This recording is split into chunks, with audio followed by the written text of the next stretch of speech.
Welcome to the Huberman Lab podcast, where we discuss science and science-based tools for everyday life. I'm Andrew Huberman, and I'm a professor of neurobiology and ophthalmology at Stanford School of Medicine. Today, we continue our discussion of the senses, and the senses we are going to discuss are pain and pleasure. Pain and pleasure reflect two opposite ends of a continuum that involves detection of things in our skin and the perception, the understanding of what those events are. Our skin is our largest sensory organ and our largest organ indeed. It is much larger than any of the other organs in our body. And it's an odd organ if you think about it. It has so many functions. It acts as a barrier between our organs and the outside world. It harbors neurons, nerve cells, that allow us to detect things like light touch or temperature or pressure of various kinds. And it's an organ that we hang ornaments on. People put earrings in their ears. People decorate their skin with tattoos and inks and other things. And it's an organ that allows us to experience either great pain or great pleasure. So it's a multifaceted organ, and it's one that our brain needs to make sense of in a multifaceted way. So today we're going to discuss all that, and most importantly, how you can experience more pleasure and less pain by understanding these pathways. We will also discuss things you can do, and if you wish, things you can take that will allow you to experience more pleasure and less pain in response to a variety of different experiences. Before I go any further, I want to highlight a particularly exciting area of science that relates to the skin and to sensing of pleasure and pain, but has everything to do with motivation. Motivation is something that many people struggle with. Not everybody, but most people experience dips and peaks in their motivation, even if they really want something. How should we think about these changes in motivation? What do they reflect? Well, at a very basic level, they reflect fluctuations, changes in the levels of a chemical called dopamine. Most of us have heard of dopamine. Dopamine is a neuromodulator, meaning it modulates or changes the way that neurons, nerve cells, work. Most of us have heard that dopamine is the molecule of pleasure. However, that is incorrect. Dopamine is a molecule of motivation and anticipation. To illustrate how dopamine works, I want to highlight some very important work, largely carried out by the laboratory of a guy named Wolfram Schultz. The Schultz laboratory has done dozens of excellent experiments on the dopamine system and have identified something called reward prediction error. Although in some sense you can think about it as reward prediction variance, changes in the levels of dopamine depending on whether or not you expect a reward and whether or not you get the reward. So I'm going to make this very simple. Dopamine is released into the brain and body and generally makes us feel activated and motivated and as if we have energy to pursue a goal. And it is released into the brain and body in anticipation of a reward. Measurements of dopamine have been made in animals and humans, and what you find is that when we anticipate a reward, dopamine is released. We will put in the work to achieve that reward. That work could be mental work or physical work. But when the reward arrives, dopamine levels drop back down to baseline. That's right. When we receive a reward, dopamine levels go back down to baseline. So the way to envision this is you can just imagine a sort of increase in dopamine as we anticipate something. We're working towards it. We're working towards a goal. We're excited about seeing somebody or meeting somebody or receiving some reward. And then the reward comes and dopamine goes down. Now that's all fine and good, but there is a way to get much more dopamine out of that process and therefore a way to have much more motivation, energy, and focus because those are the consequences of elevated dopamine. The way to do that is to not deliver the reward on an expected schedule. So experiments have been done where there's an anticipation of a reward, there's work, and then the reward only arrives every other or every third bout of work. Okay, so this would be like getting a pat on the head if you're a dog or a perhaps a child or an adult, or getting a monetary reward only for every third project or every third race that you win. Pick any kind of goal. It doesn't matter. These molecules don't care about what you're pursuing. They are a common currency of different types of activities. That's a regular reward schedule, and it will not alter the pattern of dopamine release that I described before. However, if the reward arrives intermittently, almost randomly, so you anticipate a reward as a maybe, it might come, then you work, no reward. You repeat the work, and then you get a reward. So some trials you do, some trials you don't, and it's completely random. Under those conditions, the amplitude, the amount of dopamine that's released into your system, and the motivation to continue working hard or playing whatever kind of game you're playing doubles or triples. And this is the basis of things like slot machines and gambling. And this is why so many people will give so much of their money up to casinos, and the casinos always win. Sometimes people walk away with more money than they came to the casino with, but the vast majority of the time, the house wins, as they say. And it's because they understand intermittent reward schedules. And you can apply this to stay motivated in your own pursuits. Rather than thinking about the pleasure of a reward, understand that dopamine is released in response to anticipation of a reward, and that is the fuel for work. And every once in a while, at random, remove the reward. That's the way to continue to stay motivated, not to reward every action or every goal. And this is also true if you're trying to train up children or train up players on a team.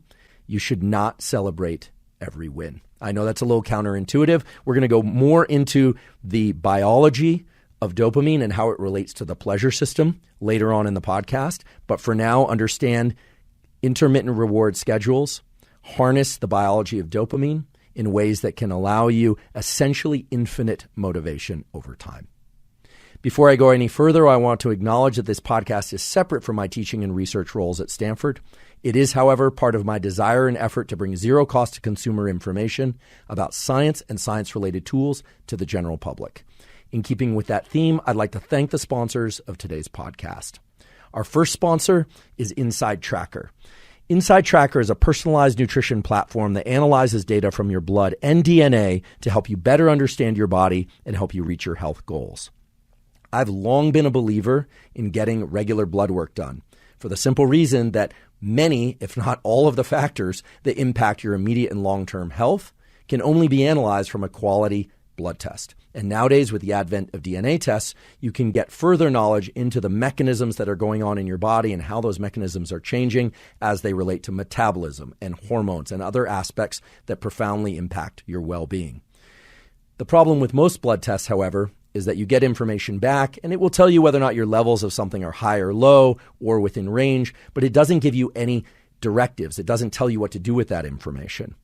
With Inside Tracker, it has this wonderful feature. It's a very easy-to-use dashboard that has suggestions about lifestyle factors, exercise, nutrition, supplementation, etc., that one could take in order to adjust those numbers according to your personal goals. So the whole thing is made very easy. In fact, they can come to your home to do the blood test and DNA test if you like.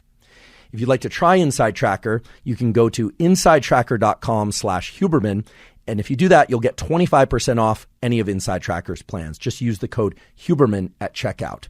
And I should also mention that through August 15th, 2021, you can get a free inner age test. That's a measure of your biological age according to your DNA and other factors with any purchase from Inside Tracker's store. So go to insidetracker.com/Huberman to get 25% off any of Inside Tracker's plans, and up and through August 15th, you can get a free inner age test. Today's episode is also brought to us by Helix Sleep. Helix makes mattresses and pillows that are ideally suited to your sleep needs. Everybody's different. Some people sleep on their side, some people sleep on their stomach, some people sleep on their back, some people run warm during the night, some people run cold. If you go to the Helix's website, helixsleep.com, you can take a quick 2-minute quiz, and then it will tell you what your ideal mattress is. It will match you to your ideal mattress. I did this, and I matched to the so-called dusk mattress. I like a mattress that's not too firm, nor too soft. I tend to run hot during the night, and I tend to sleep on my side or on my stomach. I started sleeping on a Helix mattress about 9 months ago, and I'm sleeping better than I ever have before. So if you're interested in upgrading your mattress to one that's ideally suited to your sleep needs, go to helixsleep.com/Huberman, take their 2-minute sleep quiz, and they'll match you to a customized mattress, and you'll get up to $200 off that mattress order and 2 free pillows. They have a 10-year warranty, and you get to try out the mattress for 100 nights risk-free. They'll even pick it up for you if you don't love it, but I think you really will love it. So again, if you're interested, go to helixsleep.com/Huberman for up to $200 off and 2 free pillows. Today's episode is also brought to us by Athletic Greens. Athletic Greens is an all-in-one vitamin mineral probiotic drink. I started drinking Athletic Greens way back in 2012, and so I'm delighted that they're sponsoring the podcast. The reason I started drinking Athletic Greens and the reason why I still drink it once or even twice a day is because it takes care of all my foundational nutritional needs. It includes vitamins, minerals, and probiotics, which are important for the gut microbiome, this colony of bacteria, healthy bacteria that we all have living in our guts. And when that bacteria is healthy, our brain functions better. Our immune system functions better. There is now a lot of research to support that. Athletic Greens taste delicious. I mix mine with water and a little bit of lemon juice. And as I mentioned, I drink it once or twice a day, usually in the morning and again in the afternoon.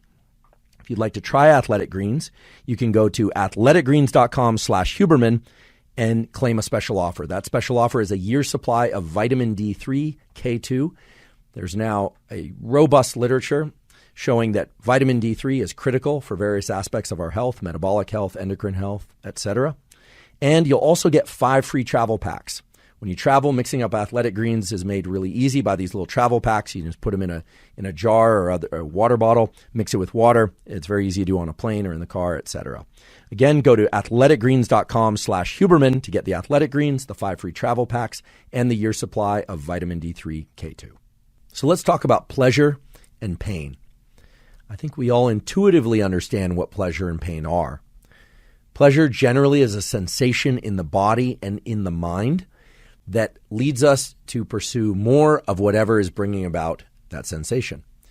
And pain is also a sensation in the body and in the mind that in general leads us to want to withdraw or move away from some activity or interaction. That's not always the case. Some people actively seek out pain. Some people somehow can't seem to engage with or experience pleasure. But most people operate on this basis of pleasure and pain. Scientists would call this appetitive behaviors, meaning behaviors that lead us to create an appetite for more of those behaviors, and aversive behaviors, behaviors that make us want to move away from something. The simplest example of that would be putting your hand near a hot flame. At some point, there would be a reflex or a deep desire to withdraw your hand. Tasting something delicious in general makes us want to eat more of that thing. Interactions with other people that we find delicious also make us want to interact with those people more. None of this is complicated or sophisticated. This is simply to illustrate the fact that pleasure and pain tend to evoke opposite responses, opposite behavioral responses, and opposite emotional responses. So how does that come about? Well, it really comes about by an interaction that starts at one end of our body, meaning our skin, and the other end of the organs of our body, which is deep within the brain.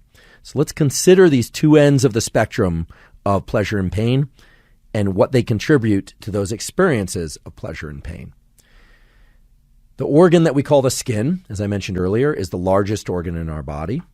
And throughout that organ, we have neurons, little nerve cells. Now, to be really technical about it, and the way I'd like you to understand it, is that the so-called cell body, meaning the location of a cell in which the DNA and other goodies, the kind of central factory of the cell, that actually sits right outside your spinal cord. So all up and down your spinal cord on either side are these little blobs of neurons, little collections of neurons. They have a name, if you'd like to know, for you aficionados or those who are curious. They're called DRGs, dorsal root ganglia. A ganglion is just a collection or a clump of cells.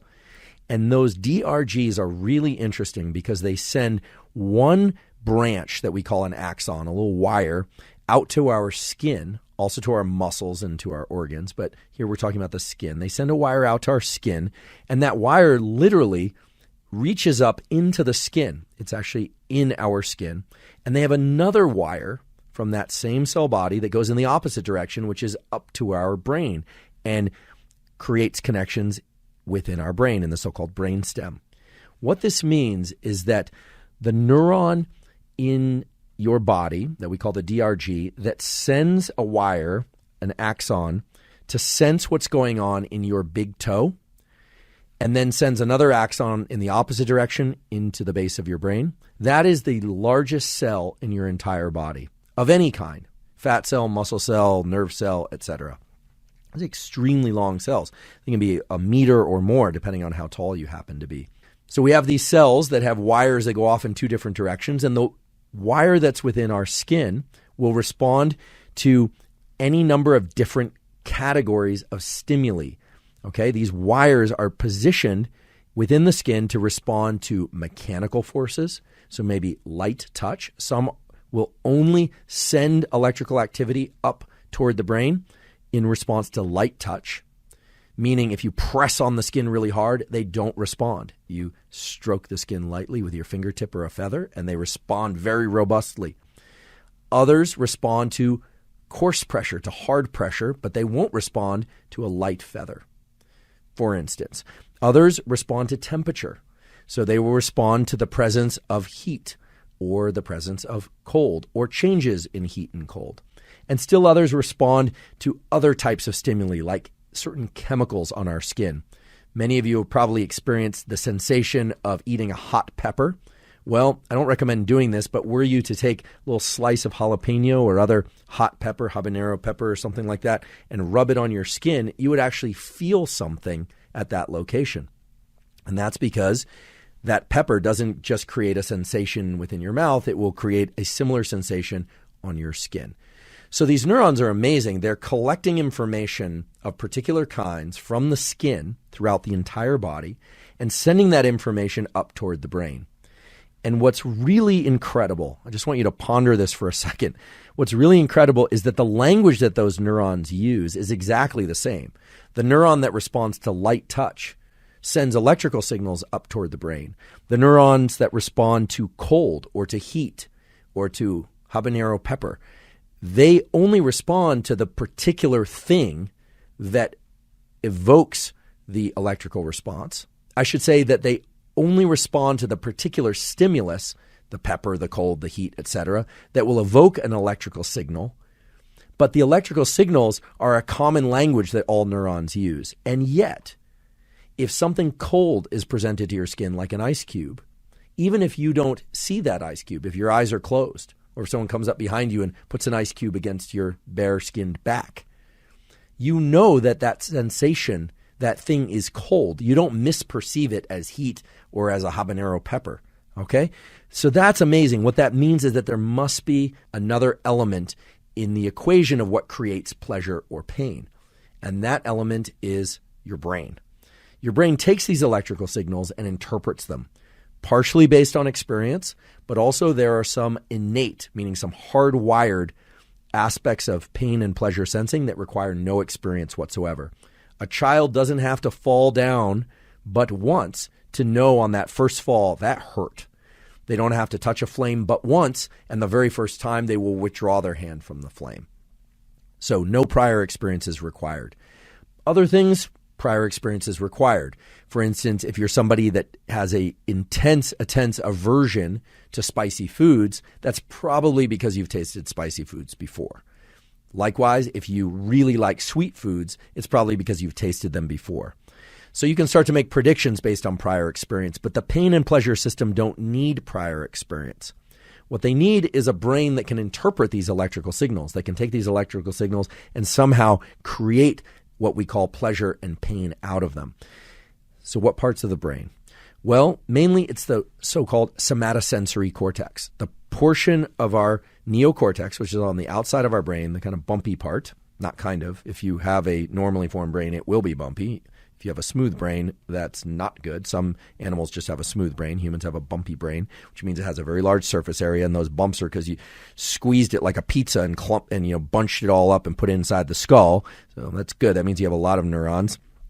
And in your somatosensory cortex, you have a map of your entire body surface. That map is called a homunculus. And if we were to take your cortex and lay it out on a table, I've actually done this with the cortices of various animals and humans included, what you would find is that there's literally a map of your entire body surface. But it wouldn't look exactly like you. This map would be very distorted. Why would it be distorted? Well, certain areas of your body have a much denser innervation, as we call it, or put simply, many more of these sensory wires from these DRGs within your skin. So this map of you that exists in your brain, and you do have one of these on each side of your brain, so you have two of these maps, two homunculi, that is you. It's your representation of touch, including pleasure and pain. And in that map, your lips are enormous, and your back is very, very small. And the area around your eyes and the area representing your face is absolutely enormous. So you would look like some sort of odd, weird clay doll from some sort of bizarre late night animation thing. And just imagine the psychedelic experience of that character of you, and that's what it would look like. But it's not randomly organized. To the contrary, it's highly organized in a very particular way, which is that the areas of your skin that have the highest density of these sensory receptors are magnified in your brain. So it's sort of like having more pixels in a certain part of a camera than others, and in doing that, allowing higher resolution, in this case of touch, not of vision, but of touch sensation in certain parts of your body. What are the areas that are magnified? Well, the lips, the face, the tips of the fingers, the feet, and the genitals.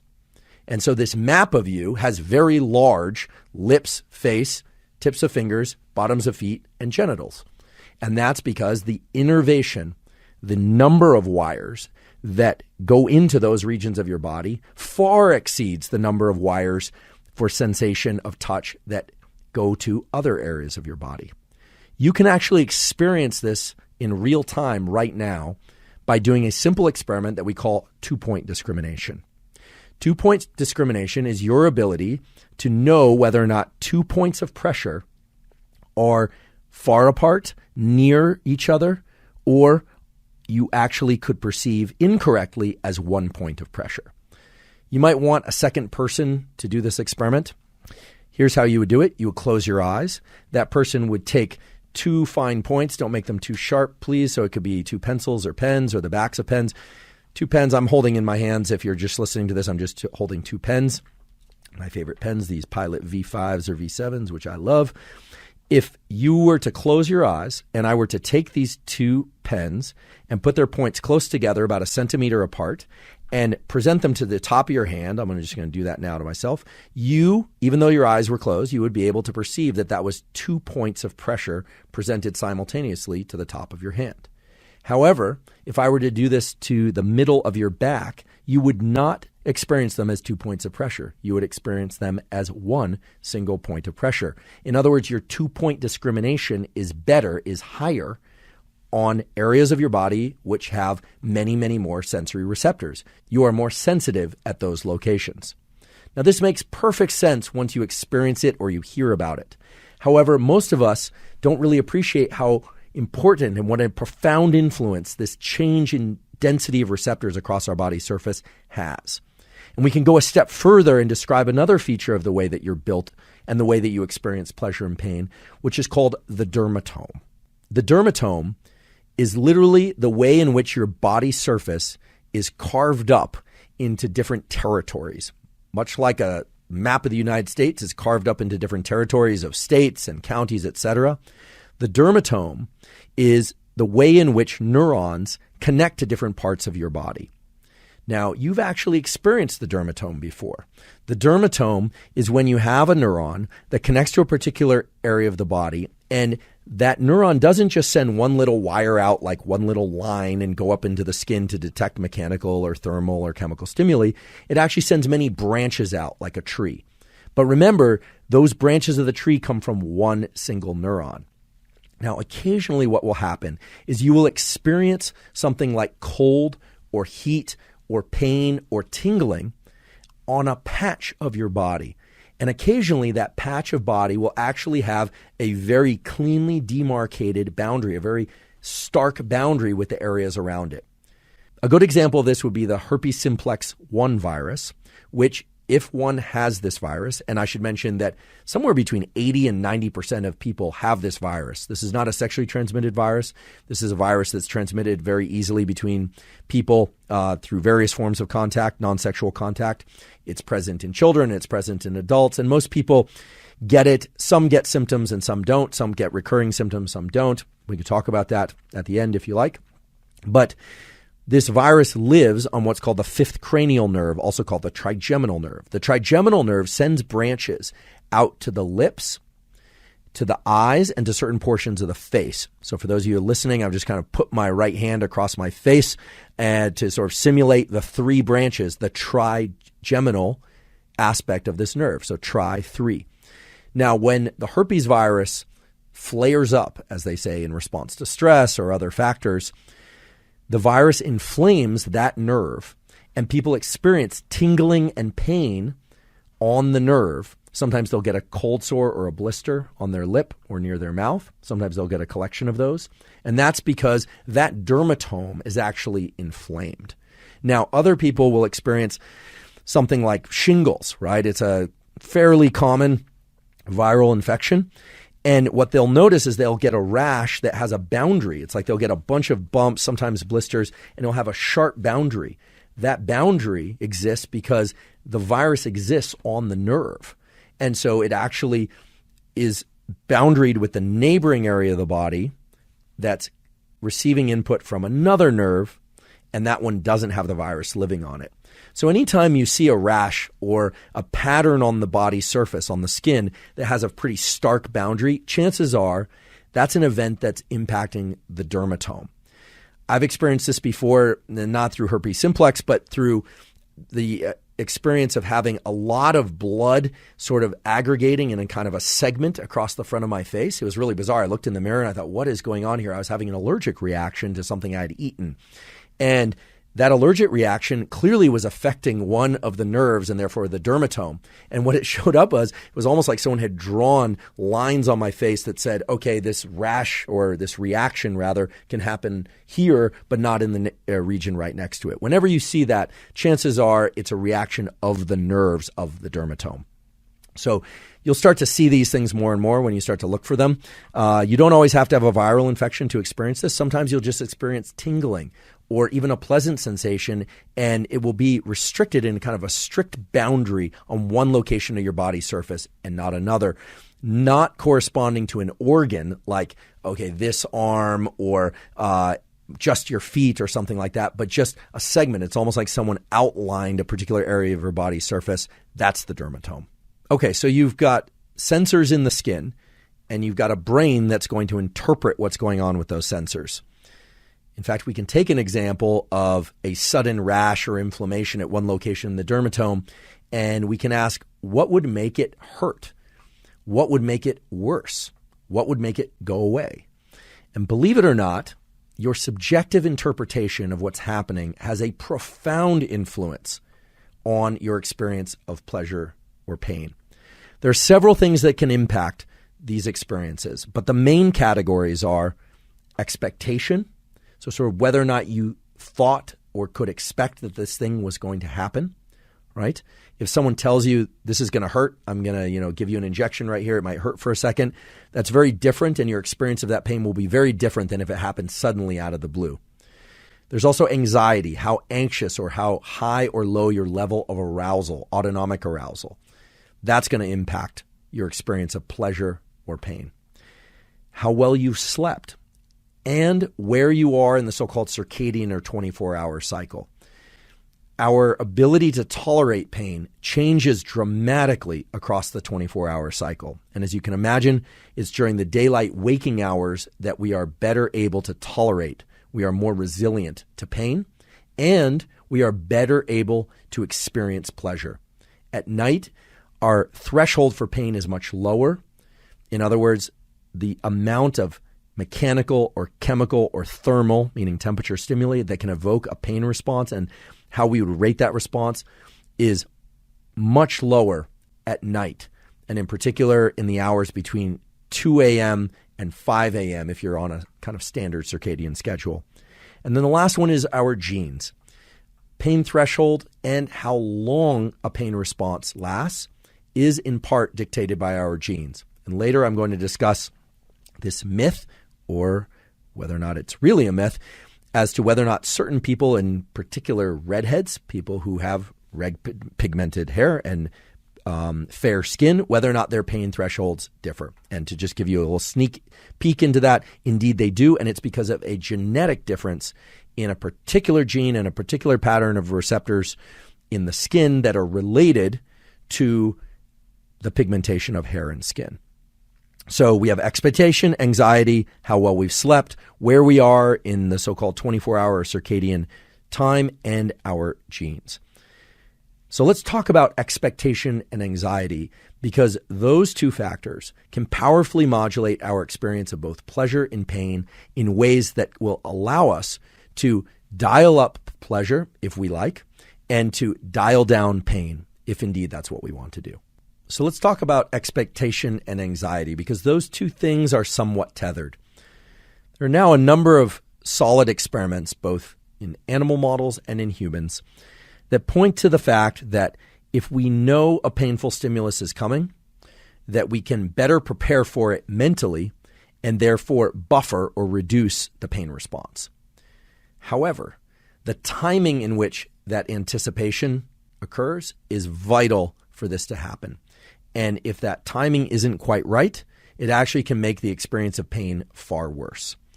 So here I'm summarizing a large amount of literature, but essentially if subjects are warned that a painful stimulus is coming, their subjective experience of that pain is vastly reduced. However, if they are warned just 2 seconds before that pain arrives, it does not help. It actually makes it worse. And the reason is they can't do anything mentally to prepare for it in that brief 2-second window. Similarly, if they are warned about pain that's coming 2 minutes before a painful stimulus is coming, electric shock or a poke or cold stimulus or heat stimulus that's pretty extreme, that also makes it worse because their expectation ramps up the autonomic arousal, the level of alertness is all funneled toward that negative experience that's coming. So how soon before a painful stimulus should we know about it if the goal is to reduce our level of pain? And the answer is somewhere between 20 seconds and 40 seconds is about right. Now, I'm averaging across a number of different studies, but if you have about 20 seconds or 40 seconds advance warning that something bad is coming, you can prepare yourself for that. But the preparation itself and the arousal that comes with it, the kind of leaning in, okay, I'm either going to relax myself or I'm going to really kind of dig my heels in and kind of meet the pain head on, that seems to be the optimal window. This can come in useful in a variety of contexts, but I think it's important because what it illustrates is that it absolutely cannot be just the pattern of signals that are arriving from the skin, from these DRGs, these neurons that connect to skin, that dictates our experience of pain or pleasure. There has to be a subjective interpretation component. And indeed, that's the case. So let's talk about the range of pain experiences. And from that, we will understand better what the range of pleasure experiences are that different people have, because we are all different in terms of our pain threshold. First of all, what is pain threshold?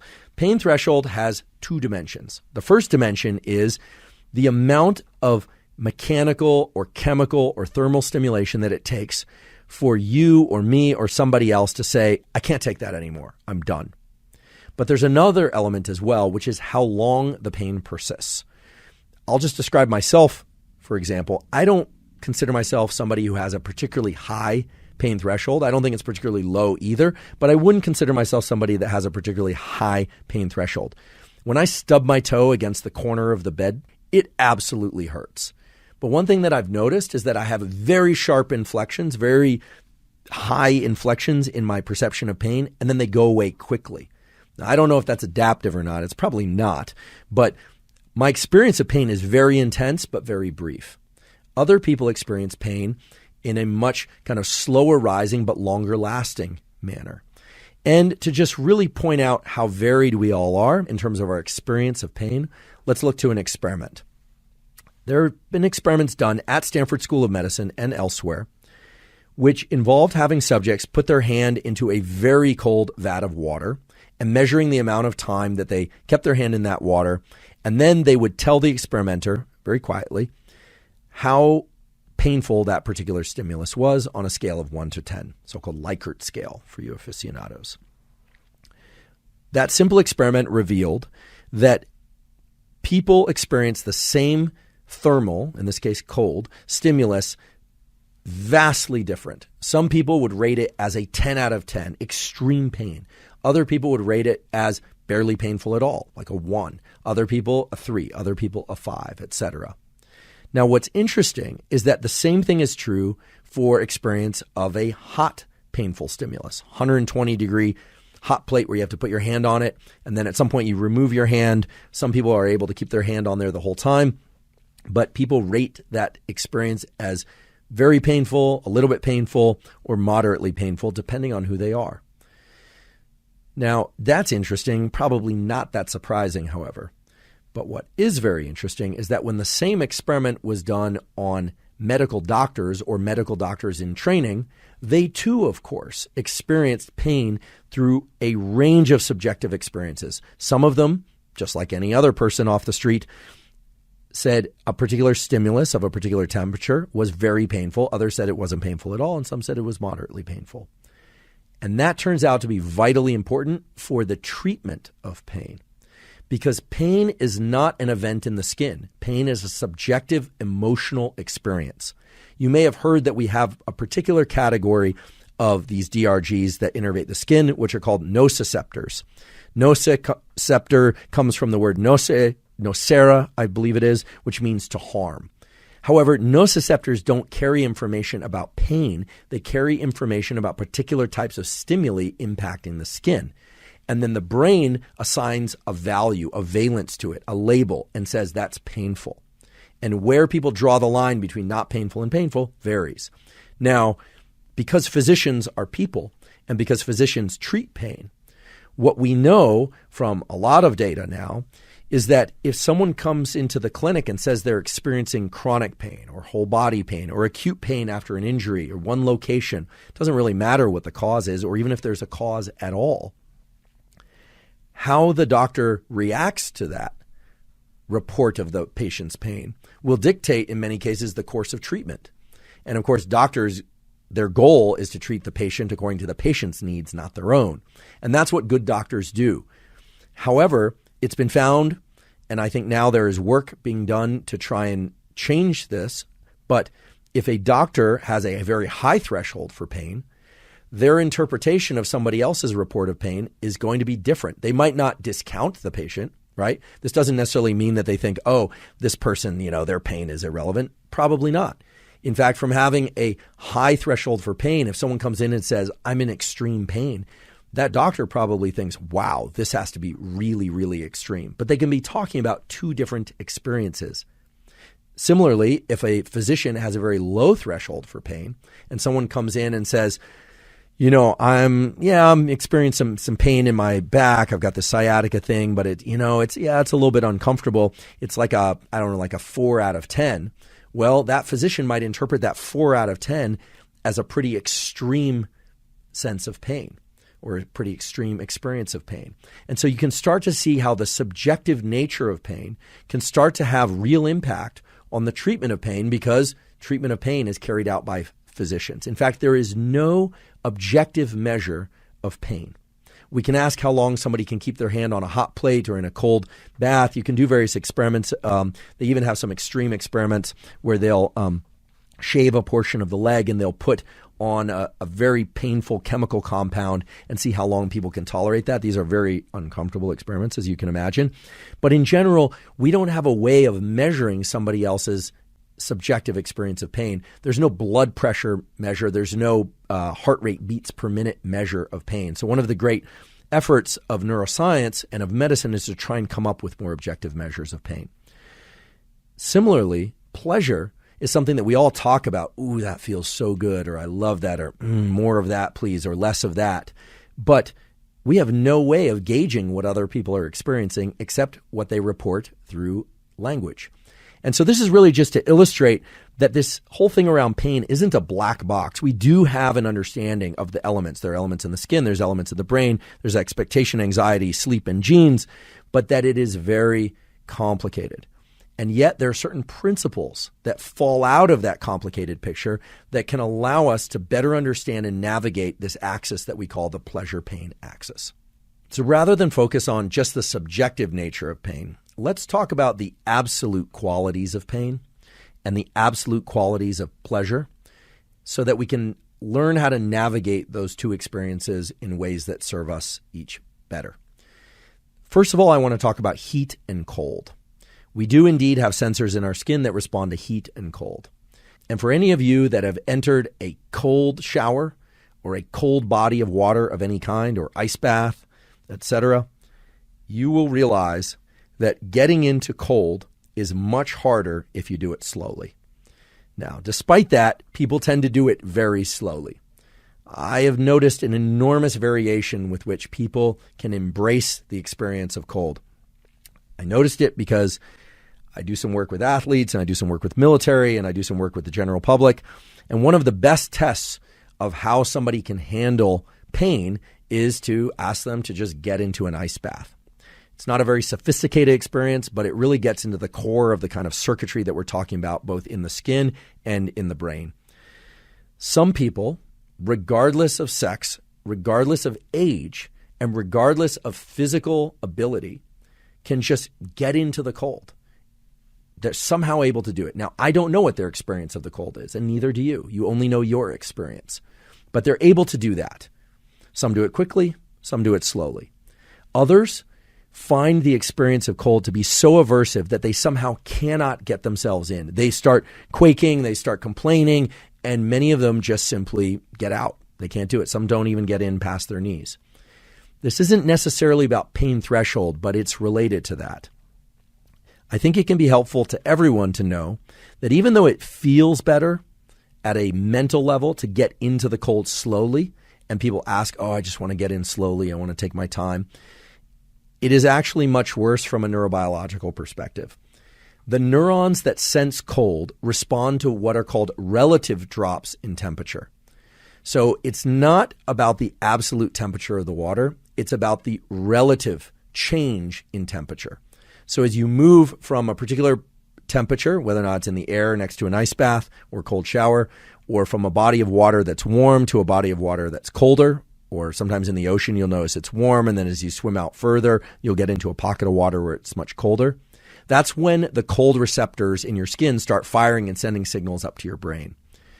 Therefore, you can bypass these signals going up to the brain with each relative change, 1 degree change, 2 degrees change, etc., by simply getting in all at once. In fact, it is true, and maybe you've been told this before, and it is true that if you get into cold water up to your neck, it's actually much more comfortable than if you're halfway in and halfway out. And that's because of the difference in the signals that are being sent from the cold receptors on your upper torso, which is out of the water, and your lower torso.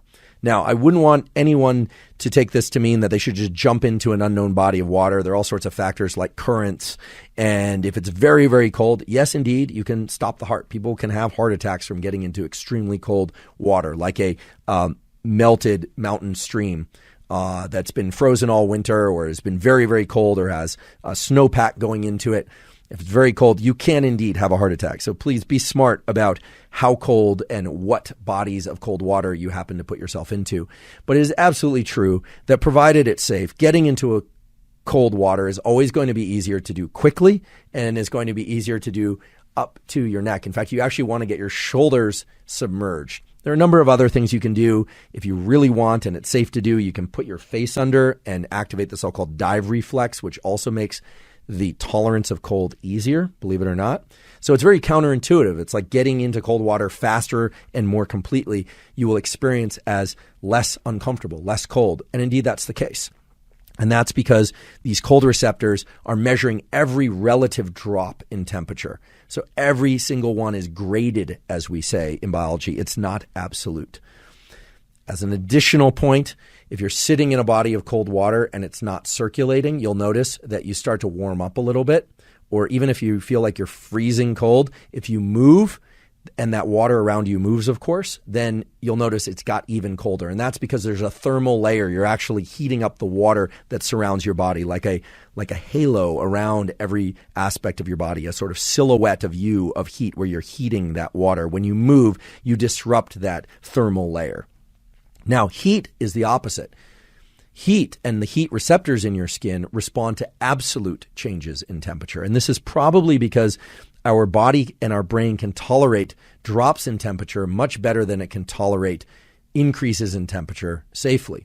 So when you move from, say, a standard outdoor environment, I mean, here in the States, we measure in terms of Fahrenheit. So maybe it's a 75 or an 80 degree or even 90 degree day, and you get into a 100 degree sauna, or if you're in a cool air conditioned building and you go outside and it's very warm outside, you sort of feel like the heat hits you all at once. Boom. Hits you all at once, kind of like a slap in the face. But then it will just stay at that level. Your body will acclimate to that particular temperature. However, if that temperature is very, very high, you'll notice that your experience of that heat and your experience of kind of pain and discomfort and your desire to get out of that heat will tend to persist. You don't really adapt in the same way. And certain people who are really good at handling very hot sauna get better at this. You learn to calm your breathing, etc., lower your autonomic arousal. Obviously, you don't want to let your body temperature go too high because if neurons cook, they die. If neurons die, they don't come back. And that's bad. Many people, unfortunately, harm themselves with hyperthermia. Everyone has a different threshold for this, but in general, you don't want your body temperature to go up too high. That's why a fever of like 103 starts to become worrisome. 104, you really get concerned if it goes, up into that range or higher. That's when you need to really cool down the body or get to the hospital so they can cool you down. Heat is measured in absolute terms by the neurons. So gradually moving into heat makes sense, and finding that threshold which is safe and comfortable for you, or if it's uncomfortable, at least resides within that realm of safety. So that's heat and cold, and those are sort of non-negotiables. You can try and lower your level of arousal. In fact, many people who get into a cold shower or an ice bath, I think the recommendation that I always give is that you have two possible approaches to that. You can either try and relax yourself, kind of just stay calm within the cold, or you can lean into it. You can actually take mental steps to generate more adrenaline to kind of meet the demands of that cold. And at some point, we'll do a whole episode on how to use cold and heat to certain advantages. We've done a little bit of this in past episodes, using the cold to supercharge human performance and things of that sort. But in general, cold is measured in relative terms, and therefore getting in all at once is a good idea, provided you can do it safely. And heat is measured in absolute levels by your brain and body, and therefore you want to actually move into it gradually. So it's kind of the inverse of what you might think. One of the most important things to understand about the experience of pain, and to really illustrate just how subjective pain really is that our experience of pain and the degree of damage to our body are not always correlated, and in fact sometimes can be in opposite directions. A good example of this would be x-rays. We all occasionally get x-rays, at least in the US, we get x-rays when we go to the dentist from time to time. And the occasional x-ray might be safe, depending on who you are, provided you're not pregnant, etc. I've gone to the dentist, they put you in the chair, they cover you with a lead blanket, and then they run behind the screen to protect themselves, and they beam you with the x-rays to get a picture of your teeth and your jaws and your skull, etc. Well, if you were to get too many x-rays, you could severely damage the tissues of your body, but you don't experience any pain during the x-ray itself. In contrast, you can think that your body is damaged and experience extreme pain, and yet your body can have no damage. A classic example of this was published in the British Journal of Medicine, in which a construction worker fell from, I think it was a second story, which he was working. And a nail went up and through his boot. And he looked down and he saw the nail going through his boot. and he was in absolute excruciating pain. They took him to the hospital, and because the nail was so long and because of where it had entered and exited the boot, they had to cut away the boot in order to get to the nail. And when they did that, they revealed that the nail had passed between two of his toes. It had actually failed to impale his body in any way. And yet the view, the perception of that nail entering his boot at one end and exiting the boot at the other was sufficient to create the experience of a nail that had gone through his foot. And the moment he realized that that nail had not gone through his foot, the pain completely evaporated.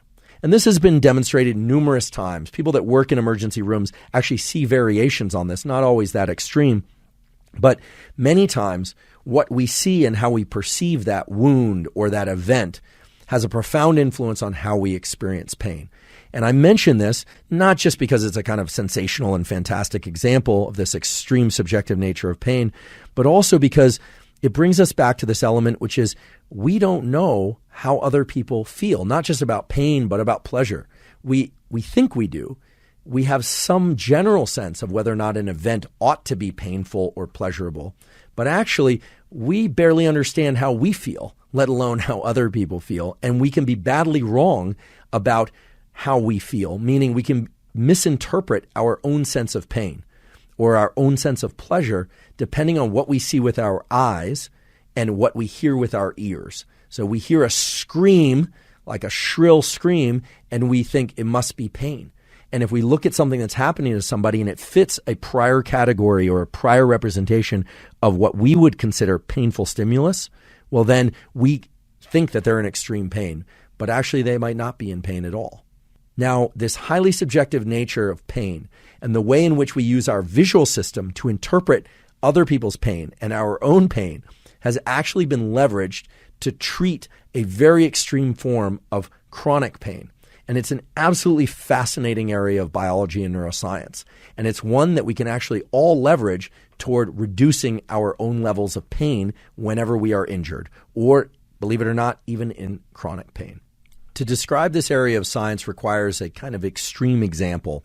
But I want to be clear that even if you don't suffer from this extreme example, there's relevance and a tool to extract for you. The extreme example is that of an amputated digit, meaning one of your fingers or your toes, or of an amputated limb.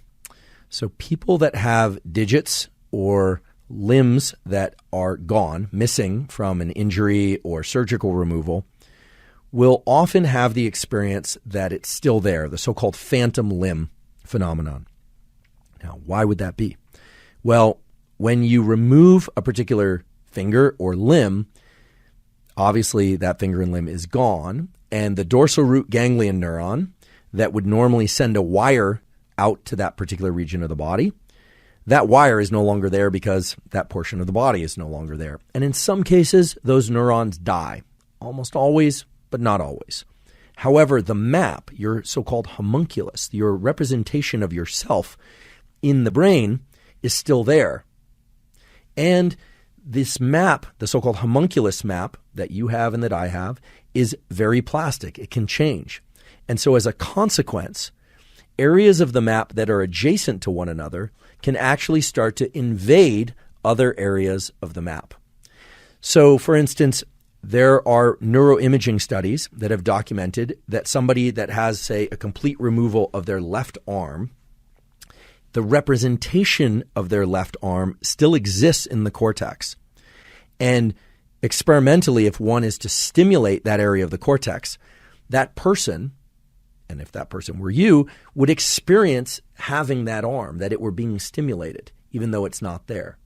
Now, someone who has an amputated arm doesn't need to have their brain stimulated in order to have the experience of that phantom limb being present. In fact, many people who have limbs that were amputated feel as if that limb is still present, even though obviously it's not. And no matter how many times they look to the stump and just see a stump, somehow it doesn't reorganize that homunculus, so-called central brain map. Now, that would be fine. You might even think that would be better to think you have the arm there than to feel as if it's missing. And yet many people who have amputated limbs report phantom limb pain. They don't feel that the arm is just casually draped next to them. They feel as if it's bunched up and it's in extreme pain. In fact, this kind of contorted stance that I'm taking right here in my chair is not unlike the way that these patients describe this. They feel as if it's kind of cramped up. It's very uncomfortable for them. Now, an absolutely creative and you could even say genius scientist by the name of Ramachandran, that's actually his last name. His complete name is a little bit more complicated, so you almost always hear Ramachandran referred to as Ramachandran or V.S. Ramachandran because his full name is Vilayanur Subramanian Ramachandran. So a lot of letters in there, a lot of vowels. But Ramachandran is a neuroscientist. He was actually a colleague of mine when my lab was formerly at the University of California, San Diego. He's done a lot of work on this phantom limb phenomenon. And Ramachandran actually started off as a vision scientist, and he understood the power of the visual system in dictating our experience of things like pain and pleasure. And so what he developed was a very low technology, yet neuroscientifically sophisticated treatment for phantom limb. It consisted of a box, literally a box, that had mirrors inside of it. And the patient would put the intact hand or limb into one side. And obviously they couldn't put the amputated limb into the other side. But because of the configuration of the mirrors, it appeared as though they had two symmetric limbs inside the box. And then he would have them look at that limb and move it around. And as they would do this, they would report real-time movement, or I should say real-time perception of movement in the phantom limb. Now, this is absolutely incredible, but makes total sense when you think about the so-called top-down or contextual modulation of our sensory experience. Remember, it's anticipation, it's anxiety, it's interpretation of what's happening that drives our perception of what's happening. And so as he would have these patients move their intact limb to a more relaxed position, the patients would feel as if the phantom limb were relaxing. And this was used successfully to treat phantom limb pain in a number of different people. It didn't always work. And you can imagine sometimes it might be a little trickier, like for a leg, although there have been leg boxes that have been developed and arranged for this purpose. And what was remarkable is that they could finish these experiments and have the patient, the person, enter a state of relaxation, reduce the pain in the phantom limb, and it would stay there, even though, of course, as they exited the mirror box, they would go about their life and use their intact limb for its various purposes. I love this experiment because it really speaks to the subjective nature of pain and pleasure. It speaks to the power of the visual system, like what we see, just like the nail through the boot experiment. What we see profoundly impacts our experience of pleasure and pain, in this case, pain. Now, there's another aspect to the phantom limb experience and of these maps, the so-called homunculus maps in the cortex that Ramachandran worked on, which is very interesting and reveals the degree to which these maps are plastic or can change in response to experience. Turns out that because of the locations of different body part representations within these maps, certain parts of our body that normally we don't think of as related can start to create merged experiences. What do I mean by that? Well, Ramachandran described a patient who had a somewhat odd experience of having lost their foot. So they actually had their foot amputated about midway up the Achilles, so lower portion of the calf and foot. I don't recall what the reason was for having it removed. And fortunately for this patient, they did not experience pain in that portion of their body, but rather they confided in him that whenever they would have sex, they would experience their orgasm in their phantom foot, in addition to in their genitals, of course. And Ramachandran understood the homunculus map, and he understood that this was because the representation of the foot within the homunculus actually lies adjacent to and is somewhat interdigitated with, it actually kind of merges with the representation of the genitalia. Now, that's a weird situation, and yet you now know that the density of innervation of the feet and the genitalia, as well as the lips and the face, are actually the highest sensory innervation that you have in your entire body. And this speaks to, I think, a more important general principle for all people of the experience of pleasure or pain, which is that an aspect of our pain or pleasure can be highly localized, right? It can be because of a cut to a particular location on the body, or it can be because, of a fall injury or a kind of bruise on one side of our body. And yet our experience of pleasure and pain can also be an almost body-wide experience. And yet it's always most rich, it's always most heightened in these regions of our body that have dense sensory innervation. So we experience pain and pleasure according to local phenomenon, receptors in the skin and this homunculus map that has all these different territories. But because of the way that those territories are related, this kind of wild example of somebody experiencing orgasm in their phantom foot speaks to the larger experience, the more typical, rather, experience that I should say, that all people have, which is that pleasure can be body-wide, or we can experience it in our face, the bottoms of our feet, and other areas of the body that we experience pleasure, and similarly with pain. And that brings us to the topic of whole body pain, not just localized pain, as well as whole body pleasure, not just localized pleasure. There are a number of examples of whole body pain that people suffer from, and one common one is called fibromyalgia. I want to just first share with you a little bit of medical insight. A few months back, I did an Instagram Live with Dr. Sean Mackey, who's an MD, medical doctor, and a PhD at Stanford School of Medicine. That was recorded and placed on my Instagram. If you want to check it out, we can provide a link to that in the show notes. Dr. Mackey is the chief of the Division of Pain at Stanford School of Medicine. So he's a scientist, he studies pain, and he treats patients dealing with various forms of pain, whole body pain like fibromyalgia, acute pain, etc. And he shared with me something very interesting, which is that anytime you hear or see the word syndrome, that means that the medical establishment does not understand what's going on. A syndrome is a constellation of symptoms that point in a particular direction or some general set of directions about what could be going on, but it doesn't reveal a true underlying disease necessarily. It could be an aggregate of diseases, or it could be something else entirely. And I want to make sure that I emphasize the so-called psychosomatic phenomenon. I think sometimes we hear psychosomatic and we interpret that as meaning all in one's head. But I think it's important to remember that everything is neural, whether or not it's pain in your body because you have a gaping wound and you're hemorrhaging out of that wound, or whether or not it's pain for which you cannot explain it on the basis of any kind of injury. It's all neural. So saying body, brain, or psychosomatic, it's kind of irrelevant, and I hope someday we move past that language. Psychosomatic is interesting. There was a paper that was published in 2015 and then again in 2020, a different paper focused on the so-called psychogenic fevers or psychosomatic effects. And I just briefly want to mention this because it relates back to pain.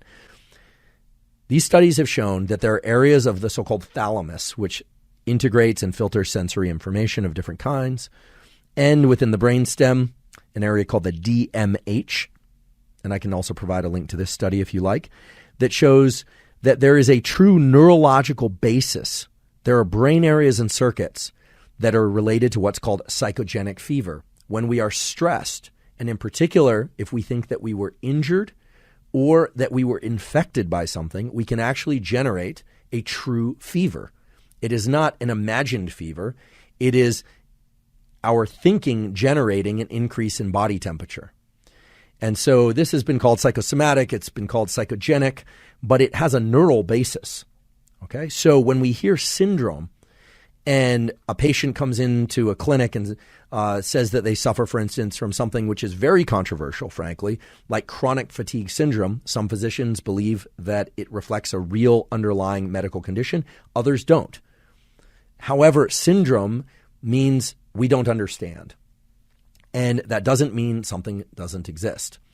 Fibromyalgia, or whole body pain, for a long time was written off or kind of explained away by physicians and scientists, frankly, my community, as one of these syndromes.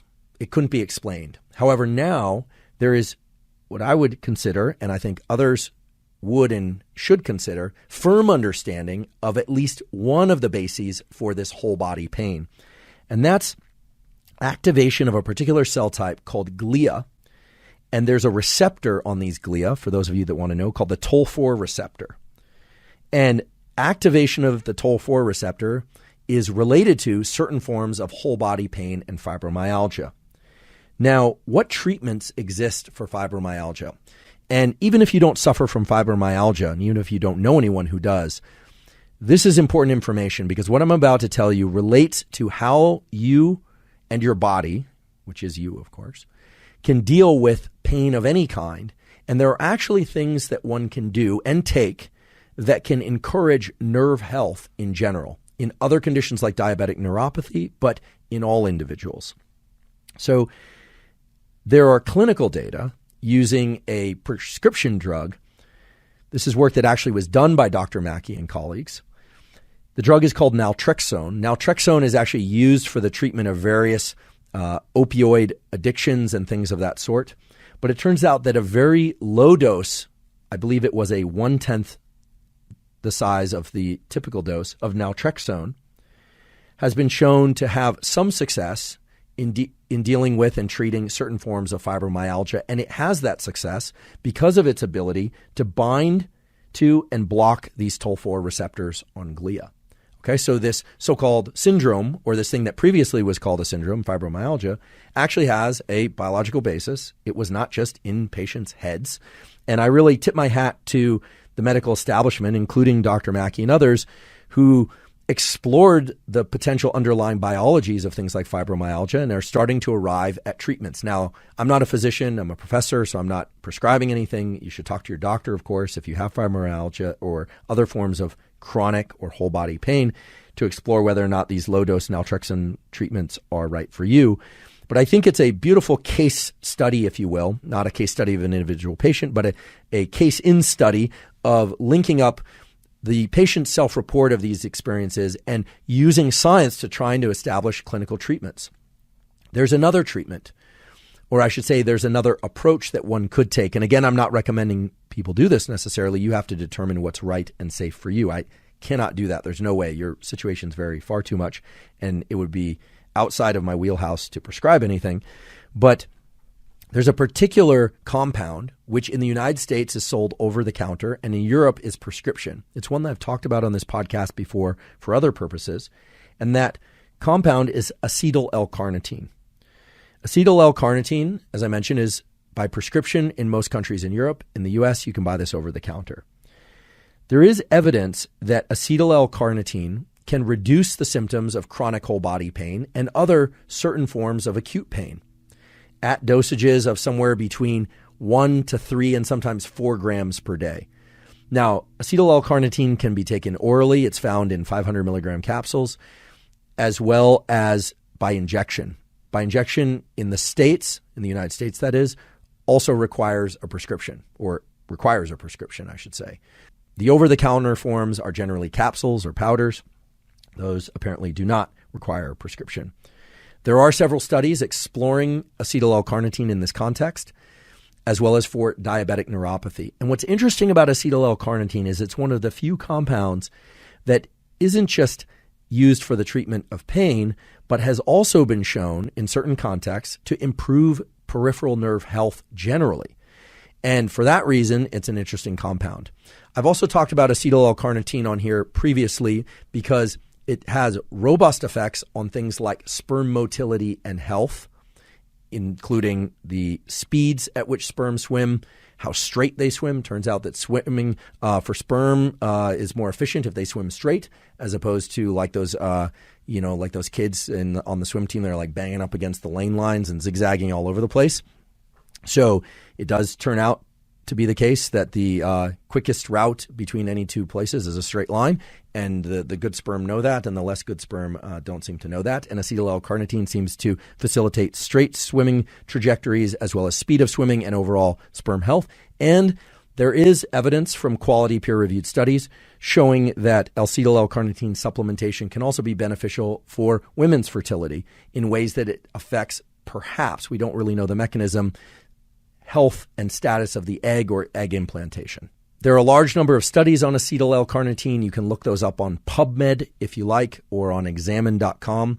There are some studies that I don't think are included there, which are particularly interesting. One that I just would like to reference, the last name of the first author is Mahdavi, so Mahdavi. The title of the paper is Effects of L-Carnitine Supplementation on Serum Inflammatory Markers and Matrix Metalloprotease Enzymes in Females with Knee Osteoarthritis. So this is a randomized, double-blind, placebo-controlled pilot study that showed really interesting effects of short-term supplementation of acetyl L-carnitine. Longer term, the effects were less impressive. So it's pretty interesting that this compound has so many different effects. How could it have these effects? Well, it appears that it's having these effects through its impact on the so-called inflammatory cytokines. Inflammatory cytokines, for those of you that don't know, are secreted by the immune system in response to different stressors, physical stressors, mental stressors too. Food that you eat that isn't good for you, the so-called hidden sugars, yes, will increase inflammation if they're ingested too often or in amounts that are too high in quantity.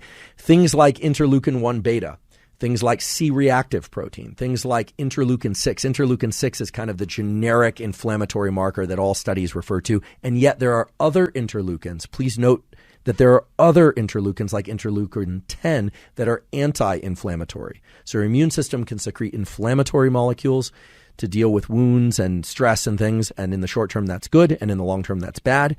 And it can secrete anti-inflammatory cytokines like IL-10. And these matrix metalloproteases, it's kind of a mouthful, but these matrix metalloproteases are very interesting. Anytime you see ACE, that's generally an enzyme, which means that these compounds, in this case, these matrix metalloproteases, are used to break down certain elements around wounds and scarring, which might sound like a bad thing, but in some cases is good because it allows certain cells, like glial cells, so-called microglia, to come in like little ambulances, like little paramedics, and clean up wounds. So scarring and inflammation is a kind of a double-edged sword. It can be good, but too much scarring, if it contains a wound too much, doesn't allow the infiltration of cell types to move in and take care of that wound and heal it up. So it appears that L-carnitine is impacting a number of different processes, both to impact pain and perhaps, and I want to underscore perhaps, but there are good studies happening now, perhaps accelerate wound healing as well. As long as we're talking about acute pain and chronic pain and supplementation and non-prescription drugs, at least in the United States, that people can take to deal with pain of various kinds, I'd be remiss if I didn't mention the two that I get asked most often about, which are agmatine and S-adenosyl methionine, which is sometimes called SAMe. Both of those have been shown to have some impact, categorized on Examine as notable impact, on various forms of pain due to osteoarthritis or due to injury of various kinds in different subject population, men, women, people of different ages, etc. SAMe in particular has been interesting because it's been shown head-to-head with drugs like naproxen and other drugs of that sort, which are well established and sold over the counter in the U.S., to work at least as well as some of those compounds at certain dosages. But it's also been shown that SAMe and some of those things take more time in order to have those effects. In fact, head-to-head with things like naproxen have been shown that they can take up to a month in order to have the pain-relieving effect. Now, whether or not that makes them a better choice or a worse choice really depends on your circumstances. I'm certainly not recommending that anybody take anything, but I do think it's interesting and important to point out that things like agmatine, things like SAMe have been shown under certain circumstances to be beneficial for pain, and they are outside the realm of prescription drugs. And I think this is a growing area of, some people call them supplements, some people call them nutraceuticals. Look, at the end of the day, these are compounds that affect cellular processes, and the more that we understand how they affect those cellular processes, as we now do for things like acetyl L-carnitine, I think the more trust that we can put into them, or the more to which we might want to avoid them because of some of the side effects or contraindications that those compounds could have. If you're interested in those other compounds, I do invite you, as I always do, to check out examine.com, but also to do your research on those compounds by simply putting them into Google or putting them into PubMed, which would be even better. And if you are going to go into PubMed, if you're going to start playing scientist, which I do encourage you to do, I would encourage you to not just read abstracts, but if you can, if the studies are freely available, I realize not all of them are freely available, to try and read those studies at least to the extent that you can. There's a particularly nice study that you might look at that was published in 2010 in Pain Medicine, which is Keynan et al., Keynan, which looked at the safety and efficacy of dietary agmatine sulfate on lumbar disc associated radiculopathy. I'm not laughing at the condition. It's a painful condition that describes it's a kind of a range of symptoms that relate to pinching of nerves in the spinal columns. I was laughing at my pronunciation of it. That particular study is quite good, and the conclusion of that study that they drew was that there were limited side effects and that dietary agmatine sulfate is safe and efficacious for treating and alleviating pain and improving quality of life in lumbar disc associated pain.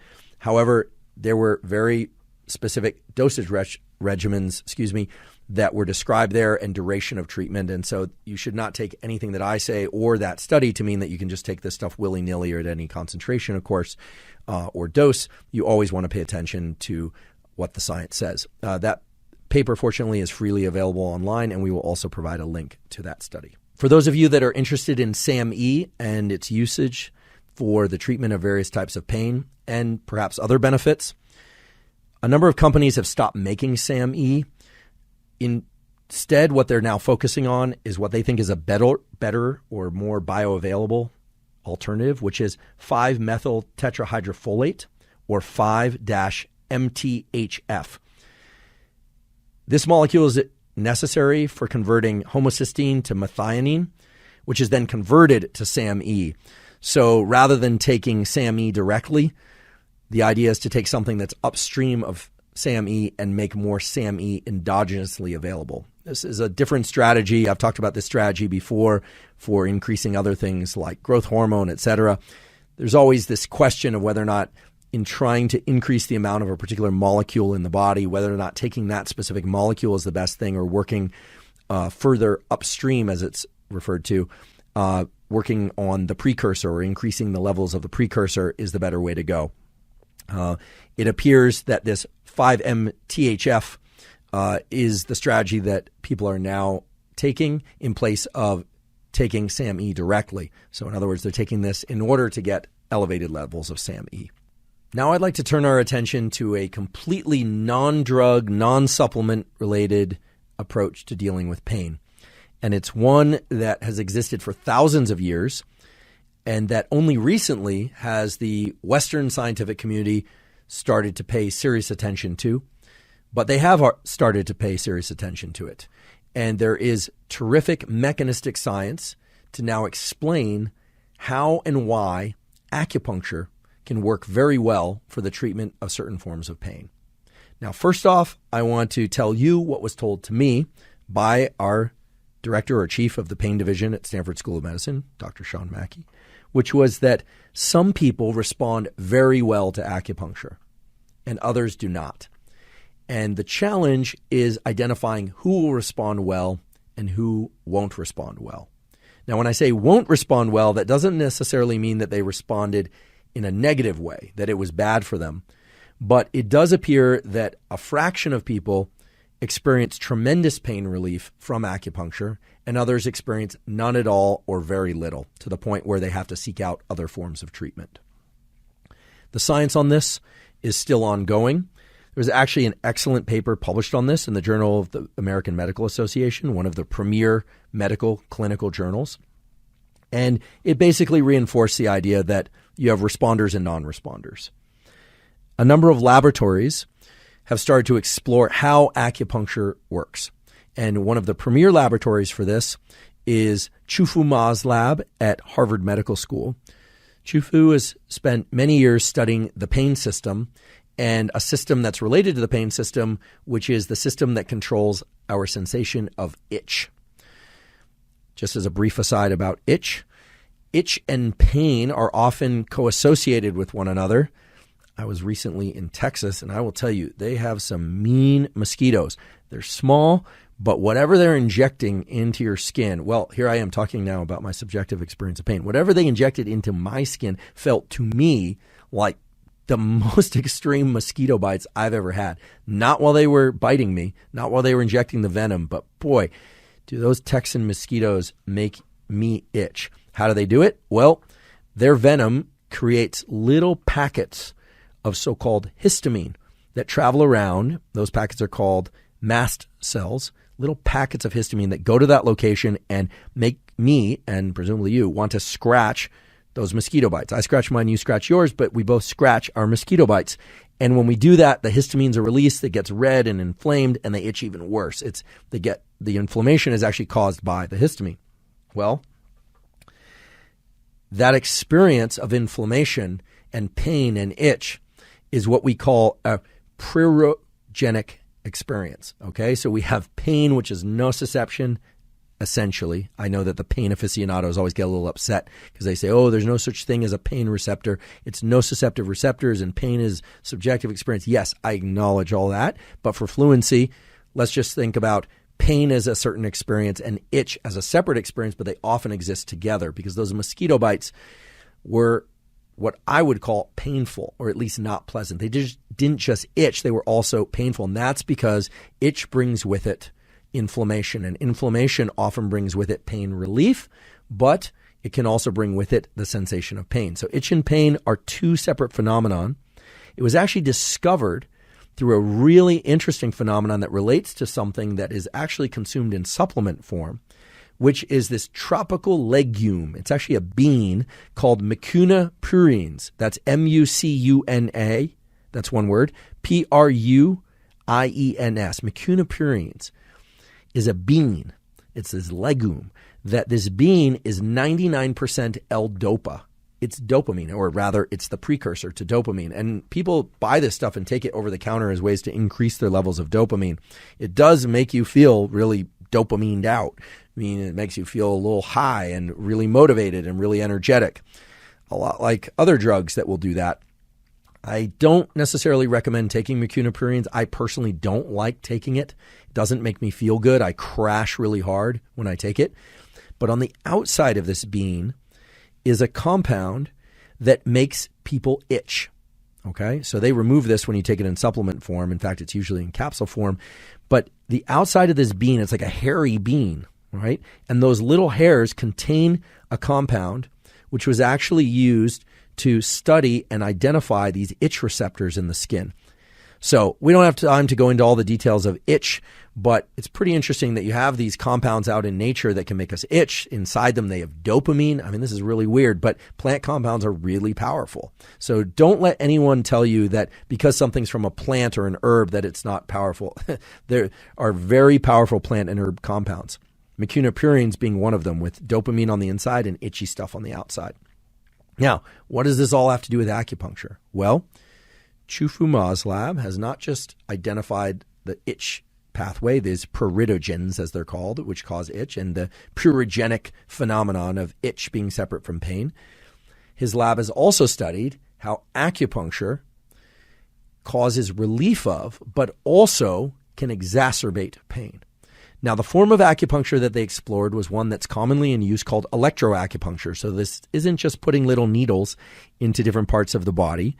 These needles are able to pass an electrical current, not magically, but because they have a little wire going back to a device, and you can pass electrical current. Here's what they found.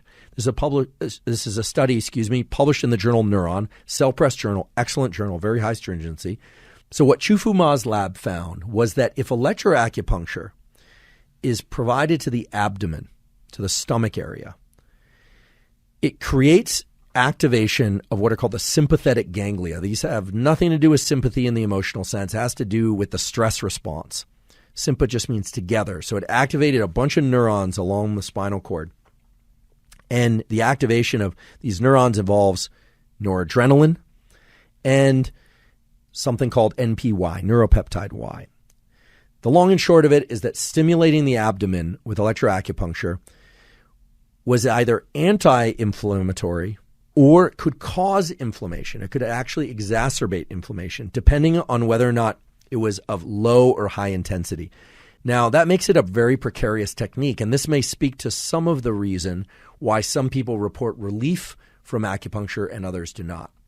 However, they went a step further and stimulated other areas of the body using electroacupuncture. And what they found is that stimulation of the legs, of the hind limbs, as it's called in animals, and the legs in humans, caused a circuit, a neural circuit to be activated that goes from the legs up to an area of the base of the brain called the DMV, not the DMH, which I mentioned earlier, but the DMV, like you go to the DMV, which is a miserable experience for most people. Forgive me, DMV employees, but let's be honest, most people don't enjoy going to the DMV as patrons, but we have to, so we go. The DMV and low-intensity stimulation, this electroacupuncture of the hind limbs, activated the DMV and activated the adrenal glands, which sit atop your kidneys, and caused the release of what are called catecholamines. And those were strongly anti-inflammatory. In other words, electroacupuncture of the legs and feet can, if done correctly, be anti-inflammatory and reduce symptoms of pain, and can, we think, accelerate wound healing, because activations of these catecholaminergic pathways can accelerate wound healing as well. So the takeaway from this is that while there are thousands of years and millions of subjects involved in explorations of electroacupuncture and acupuncture, Western medicine is starting to come into this and start to explore underlying mechanism. Now, for those of you that love acupuncture and are real proponents of it, it's worked for you. You might say, well, why does Western medicine even need to come into this? Why should they even be exploring this? But we should all be relieved that they are, because what's starting to happen now is that as the mechanistic basis for this is starting to come to light, insurance coverage of things like acupuncture is starting to emerge as well. And this is in contrast to other therapies for which there's a lot of anecdotal evidence, but very little mechanistic understanding. One example of that would be laser photobiomodulation, the use of lasers of different types, really, to treat pain and to accelerate wound healing. A lot of people claim that this can really help them. However, most places, at least in the States, won't cover this with insurance or don't perform this in standard clinics. And the reason is the underlying mechanism isn't known. I'm not going to get into the argument about whether or not mechanistic understanding should or should not be required in order to have insurance coverage of things that work. That's not what this is about, and that actually would be a boring discussion, because I'm shouting at a tunnel through you, and I wouldn't be able to hear you shout back, no matter what your stance on that is. But just trust me when I say that I am both relieved and delighted to hear that excellent medical institutions like Stanford are starting to think about electroacupuncture and how it can work, that places like Harvard Medical School are starting to explore this at a mechanistic level. And I do believe that there's an open-mindedness that's starting to emerge. For instance, the National Institutes of Health not only has an Institute for Mental Health and Cancer Research and an Eye Institute, but now Complementary Health, the so-called NCCIH, National Institutes of Complementary Health, that is exploring things like electroacupuncture, meditation, various supplements, and things of those sort. I do think that we're entering a new realm in which things like pain and pain management will be met with more openness by all physicians. At least that's my hope.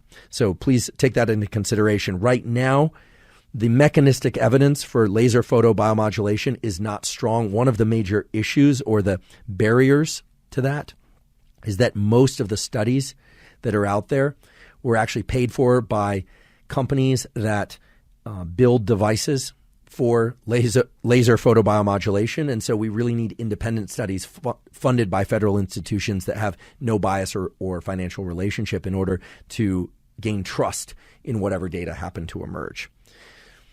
There is a technique that at one time was considered alternative, but now has a lot of mechanistic science to explain how it works, and it does indeed work for the treatment of chronic and also for acute pain.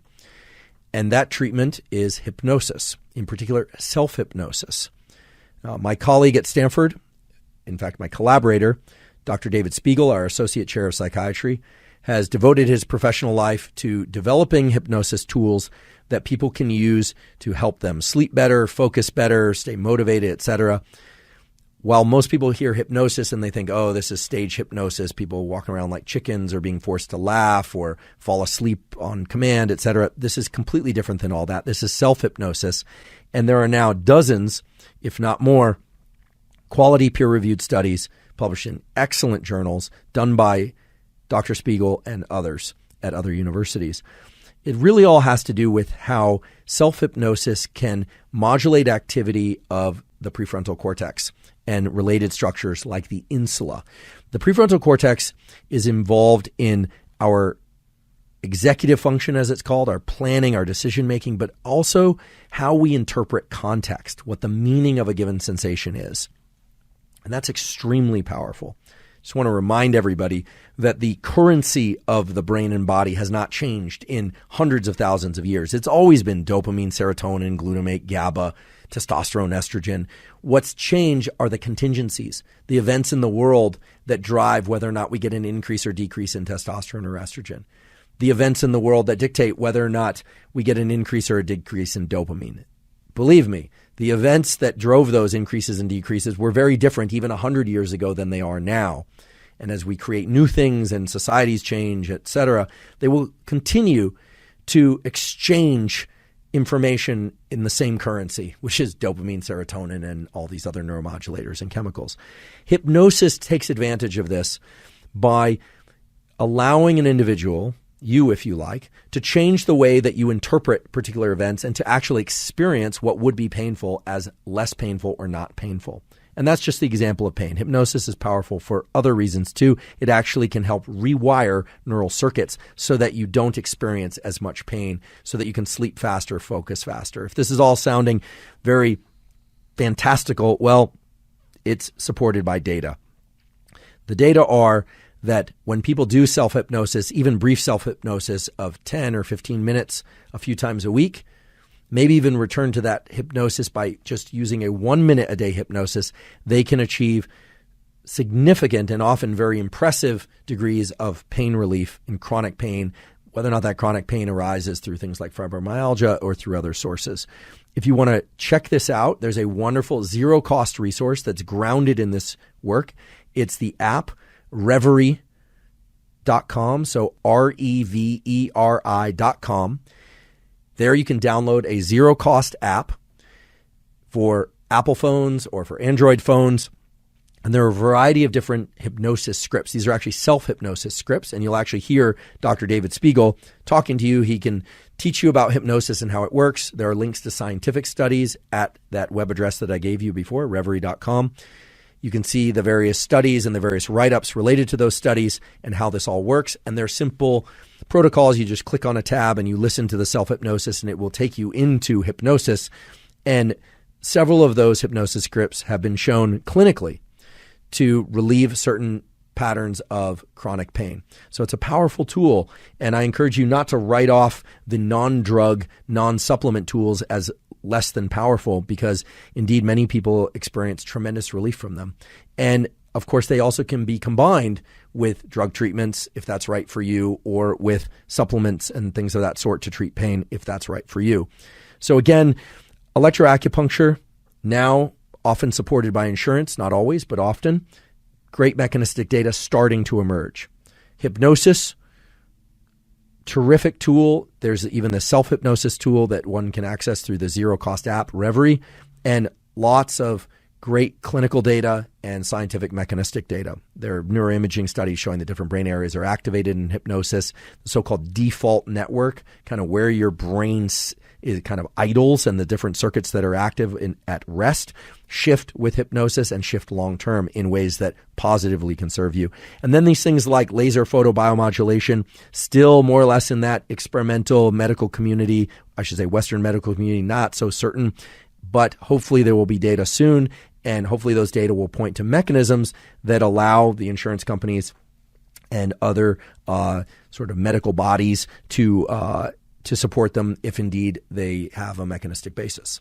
I just want to briefly touch on a common method of pain relief that speaks to a more general principle of how things like electroacupuncture and also some of these new emerging techniques of kind of like active tissue release and this principle that you hear a lot about in sports medicine now, that when you have pain or injury at one site, that you should provide pressure above and below that site. You may have seen this in the Olympics, which is ongoing now, where people will put tape on their body at certain locations. Oftentimes, that the logic or what they're saying is that this is designed to create relief in a joint or in a limb that's below the tape, not necessarily under the tape, but above or below. So for instance, if there's pain in one shoulder, sometimes people will put it on the trapezius muscle or things of that sort. Turns out that there is a basis for this because of the way that these different nerves run in from the skin and from the muscles up into the spinal cord and into the brainstem.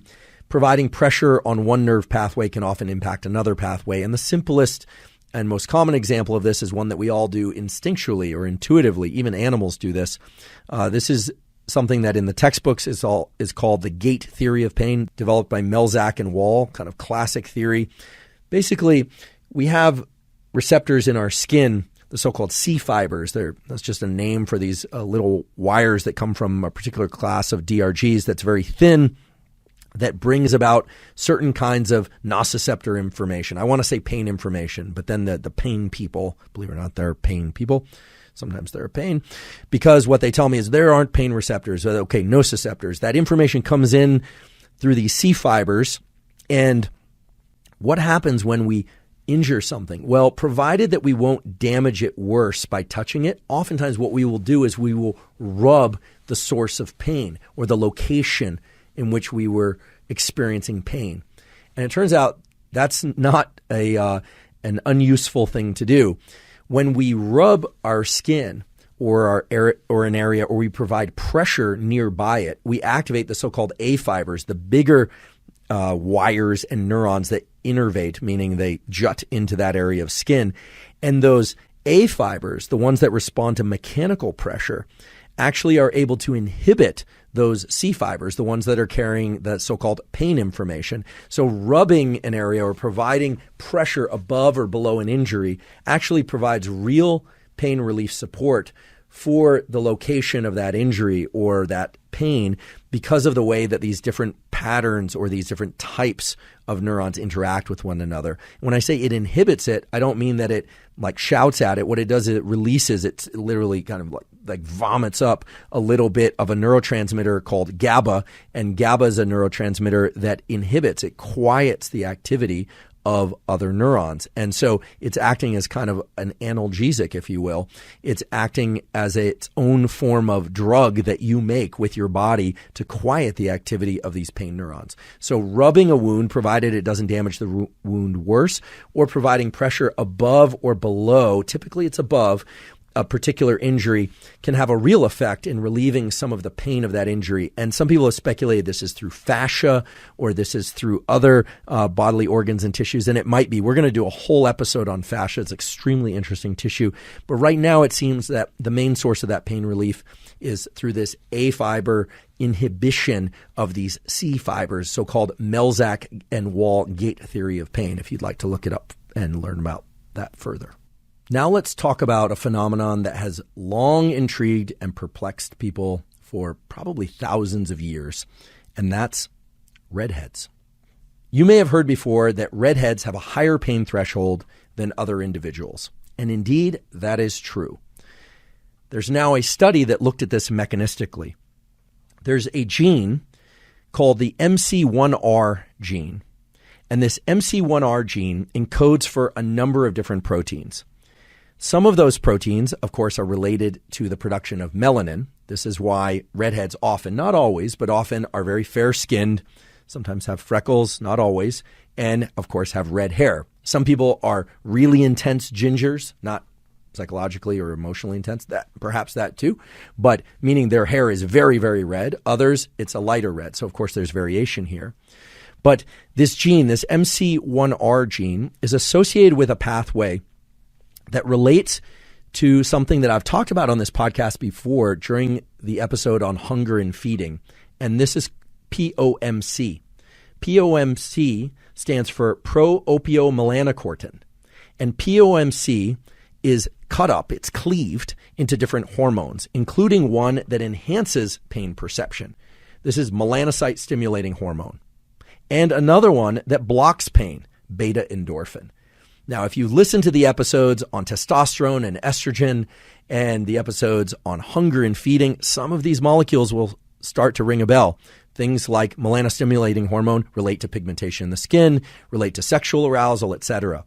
But it turns out that in redheads, because of the fact that they have this gene, this MC1R gene, the POMC, pro-opiomelanocortin, that's cut into different hormones, melanocyte-stimulating hormone, and another one, beta-endorphin.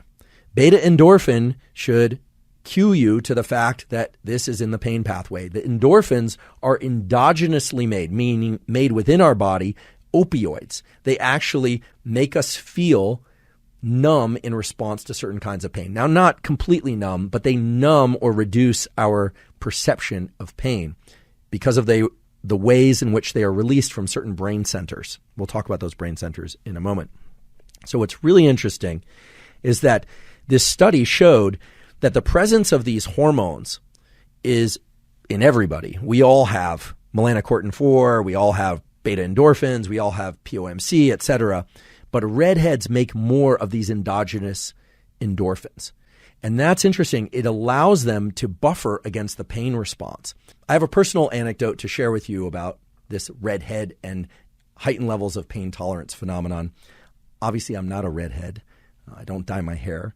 But my partner for many years was a redhead and still is a redhead. She had bright red hair and had that since childhood. Well, we had the fortunate experience of becoming friends with Wim Hof and family. They actually came out to visit us and did a series of seminars in the Bay Area. This was in 2016, as I recall.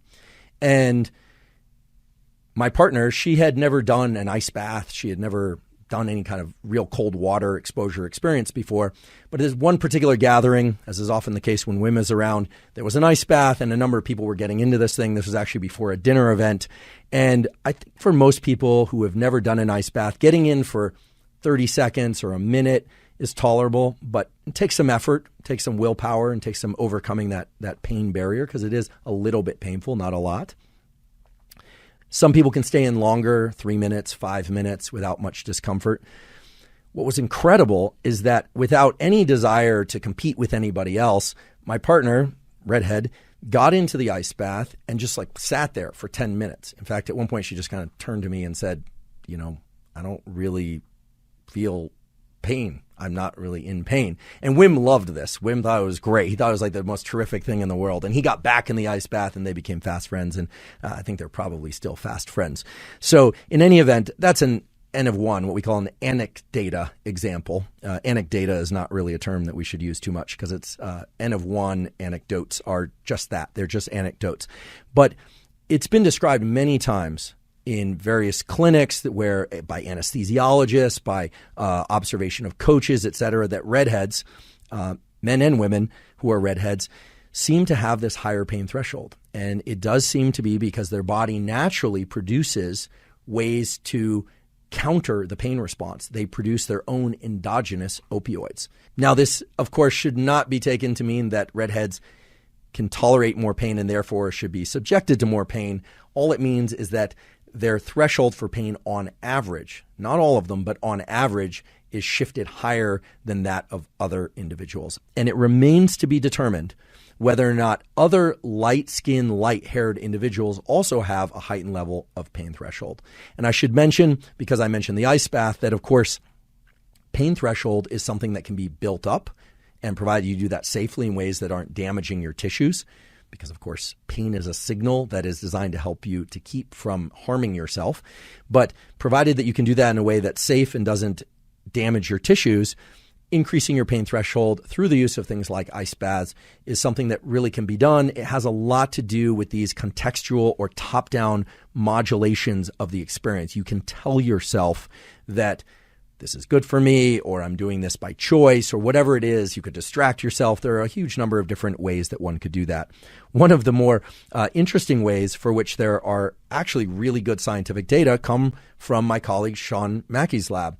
And that actually looked at how love, and in particular the experience of obsessive love, could actually counter the pain response, not just in redheads, but in everybody. So that study, I'll just briefly describe. It involved having people come into the laboratory and experience any one or a number of different painful stimuli, but they had selectively recruited subjects that were in new relationships for which there was a high degree of infatuation, so much so that the people couldn't stop thinking about or communicating with that new partner up to 80% of their waking time, which is a lot.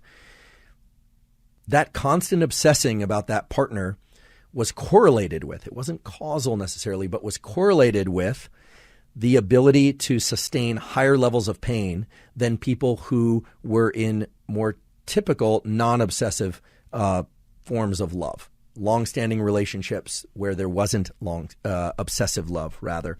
And of course, in this study, there were a lot of good control groups. They included distractor. They included people obsessing about other things, their pet, etc. They included other forms of love and attachment. But it does seem that certain patterns of thinking can allow us to buffer ourselves against the pain response. And that should not be surprising. Certain forms of thinking are associated with the release of particular neuromodulators, in particular dopamine. And dopamine, it may seem, is kind of the thing that underlies everything, but it's not. Dopamine is a molecule that's associated with novelty, expectation, motivation, and reward. We talked about this at the beginning of the episode, that it's really the molecule of expectation and motivation and hope and excitement more than it's associated with the receival of the reward. Well, dopamine is coursing throughout the brain at heightened levels and coursing throughout the body at heightened levels when we fall in love. This probably has some adaptive mechanism that ensured pair bonding between people, or who knows, maybe it ensured not bonding to multiple people. Nobody really knows how dopamine functions in terms of pair bonding, but it is known that when people fall in love, new relationships create very high levels of dopamine, and that's probably the mechanistic basis by which these people were able to buffer the pain response by thinking about their partner or this new relationship that they're in almost obsessively or obsessively. Now that raises a deeper question. We should always be asking, but how? Well, the dopamine system can have powerful effects on the inflammation system. And it doesn't do this through mysterious ways. It does this by interacting through the brainstem and some of the neurons that innervate the spleen and other areas of the body that deploy cells to go combat infection, inflammation, and pain. And the ways in which dopamine can modulate pain, and in this case, this particular study, transform our experience of pain, maybe even into something that's pleasurable, is not mysterious. It's really through the activation of brainstem neurons that communicate with areas of our body that deploy things like immune cells. So for instance, we have neurons in our brainstem that can be modulated by the release of dopamine, and those neurons in the brainstem control the release of immune cells from tissues like the spleen or organs like the spleen. And those immune cells can then go combat infection. We've heard before that when we're happy, we're better able to combat infection, deal with pain, deal with all sorts of things. It essentially makes us more resilient. And that's not because dopamine is some magic molecule. It's because dopamine affects particular circuits and tells, in a very neurobiological way, in a biochemical way, tells those cells and circuits that conditions are good. Despite the fact that there's pain in the body, conditions are good. You're in love, or conditions are good. You want to be in this experience, or conditions are good. This is for a greater cause, that you're fighting or suffering for some larger purpose. So all of that has existed largely in the realm of psychology and even motivational literature and this kind of thing. But there's a real mechanistic basis for it. Dopamine is a molecule that can bind to receptor sites on these brain areas. Those brain areas can then modulate the organs and tissues of the body that can allow us to lean into challenge. And those challenges can be infection, it can be physical pain, it can be long bouts of effort that are required of us. And I think Many people have described the feeling of being newly in love as a heightened level of energy, a capacity to do anything. I mean, the whole concept of a muse is one in which some individual or something, either imagined or real, enters our life, and we can use that as fuel. And that fuel is chemical fuel, and that chemical fuel is dopamine. And it really does allow for more resilience and can even transform the experience of pain, or what would otherwise be pain, into an experience of pleasure. So along those lines, let's talk about pleasure. With all the cells and tissues and machinery related to pain, you might think that our entire touch system is designed to allow us to detect pain and to avoid tissue damage. And while a good percentage of it is devoted to that, a good percentage of it is also devoted to this thing that we call pleasure. And that should come as no surprise. Pleasure isn't just there for our pleasure, it serves an adaptive role. And that adaptive role relates to the fact that every species has a primary goal, which is to make more of itself. Otherwise, it would go extinct. That process of making more of itself, sexual reproduction, is closely associated with the sensation and the perception of pleasure. And it's no surprise that not only is the highest density of sensory receptors in and on and around the genitalia, but the process of reproduction evokes sensations and molecules and perceptions associated with pleasure. And the currency of pleasure exists in multiple chemical systems, but the primary ones are the dopamine system, which is the anticipation of pleasure, and the work required to achieve the ability to experience that pleasure, and the serotonin system, which is more closely related to the immediate experience of that pleasure. And from dopamine and serotonin stem out other hormones and molecules, things like oxytocin, which are associated with pair bonding. Oxytocin is more closely associated with the serotonin system biochemically and at the circuit level, meaning the areas of the brain and body that manufacture a lot of serotonin. Usually, not always, but usually contain neurons that also manufacture and make use of the molecule oxytocin. Those chemicals together create sensations of warmth, of well-being, of safety.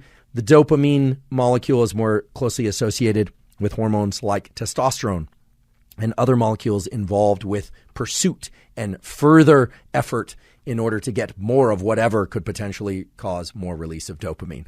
So this is a very broad strokes, no pun intended, description of the pleasure system. There are, of course, other molecules as well. One in particular that's very interesting is something called PEA. PEA stands for phenylethylamine, sometimes also referred to as phenylethylamine, depending on who you are and where you live. How you pronounce it doesn't really matter. PEA is a molecule which is incredibly potent at augmenting or increasing the activity of certain cells and neural circuits that relate to the pleasure system. PEA has purportedly been thought to be released in response to ingestion of things like certain forms of dark chocolate. Some people take it in supplement form. It's a bit of a stimulant, but it also seems to heighten the perception of pleasure in response to a particular amount of dopamine and or serotonin. So for instance, in a kind of a arbitrary experiment and units type example, if a given experience evokes a particular amount of serotonin and dopamine and gives rise to a subjective experience of pleasure of, say, level 3 out of 10, the ingestion of PEA prior to that experience can increase the rating of that experience as more pleasureful, maybe a 4 or a 5 or even a 6. And PEA is known to be present in, or I should say its release is stimulated by a number of different compounds, such as dark chocolate. Certain things like aspartame in certain people can actually increase the amount of PEA released. Some of these glutamate-related molecules like aspartame or things that are in the glutamate pathway can increase PEA release. And then some people will actually take PEA in supplement form for its mild stimulant properties, as well as for increasing the perception of or the ability to experience pleasure. It's not a sledgehammer. It's not like dopamine itself. People that take things like mecunapurines, L-Dopa, or drugs of abuse, which I certainly don't recommend, things like cocaine or amphetamine, experience tremendous increases in dopamine, not so much increases in serotonin. Some people will take serotonin in precursor form like 5-HTP or serotonin itself, or they'll take the amino acid precursor like tryptophan. I'm not saying these things as recommendations for increasing one's sense of pleasure. I'm describing them because of what they do generally falls into two categories. The first category is to raise the foundation, what we call the tonic level of dopamine and serotonin. So if levels of serotonin and dopamine are too low, it becomes almost impossible to experience pleasure. There's a so-called ahedonia. This is also described as depression, although it needn't be long-term depression. So certain drugs, like antidepressants like Wellbutrin, bupropion, as it's commonly called, or the so-called SSRIs, the serotonin selective reuptake inhibitors, like Prozac, Zoloft, and similar, will increase dopamine and serotonin, respectively. They're not increasing the peaks in those molecules, what we call the acute release of those molecules. What they're doing is they're raising the overall levels of those molecules. They're raising the sort of foundation or the tide, if you will. Think about it as your mood or your pleasure, rather, is like a boat. And if it's on the shore and it can't get out to sea unless that tide is high enough. That's kind of the way to think about these tonic levels of dopamine and serotonin. Now, most of us, fortunately, do not have problems with our baseline or our tonic levels of dopamine and serotonin release. Things like PEA in that case will cause a slight increase in that tide and make the ability of certain experiences to increase dopamine further more available. What we call this in neuroscience is so-called gain control. It can kind of turn up the volume, bring us closer to the threshold to activate certain circuits. And this is really what we mean when we say a neuromodulator, okay? This is why when you are very happy about something, let's say you're out with your friends, you're really excited, maybe depending on where you live and what's going on in your area of the world right now, like I have a niece and she's been locked up in quarantine for a long time. Recently, because it was deemed safe, she got to go to summer camp. I have never seen that kid so happy to spend time with her friends. She was so excited, and it was really amazing to see how excited she was. Her baseline levels of dopamine were clearly up, so much so that when she saw her friends, she literally started squealing. Okay, they were squealing. She was squealing. Everyone was squealing. I wasn't squealing. I would admit it if I was squealing. I wasn't squealing, but it was such a delight to see, and I'm sure that made my dopamine levels go up, she was just so excited such that anything and everything felt like an exciting stimulus. This is pleasure, right?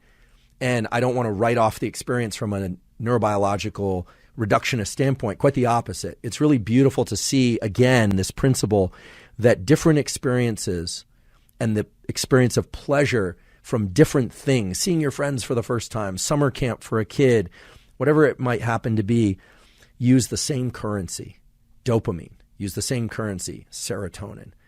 And this is a principle that I hope in listening to this podcast and even some of its repetitive features from one episode to the next, I'm hoping that those will start to embed in your mind that the brain and body use these common currencies for different experiences.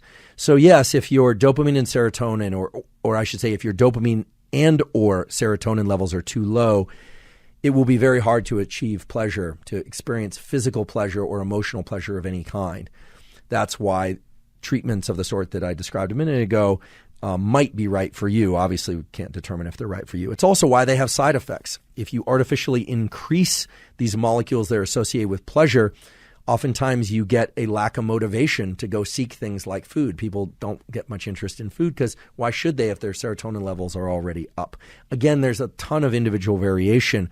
I don't want to say that these antidepressants are always bad. Sometimes they've saved lives. They've saved millions of lives. Sometimes people have side effects that make them not the right choice. So it has to be determined for the individual. Things like PEA are a more subtle effect. I should mention PEA supplementation is something that a number of people use, but it's very short-lived. Because of the half-life of this molecule is very brief, the effect only lasts about 20 minutes or so. Things like L-DOPA, mecunopurines, lead to longer baseline increases in dopamine. But remember, anytime you raise a baseline, you reduce the so-called signal to noise. What it means is if you're riding around at really high dopamine, at first, everything will start to seem exciting. Like my niece and seeing her friends for the first time, everything's exciting. But then what will happen is when your dopamine levels return to more normal levels, it will take a much greater dopamine increase, a much bigger event, more novel, more exciting, in order to achieve the sense that what you're experiencing is pleasureful. And this is because of the relationship between pleasure and pain. Now, in a future episode, we are going to go deep into this relationship between pleasure and pain.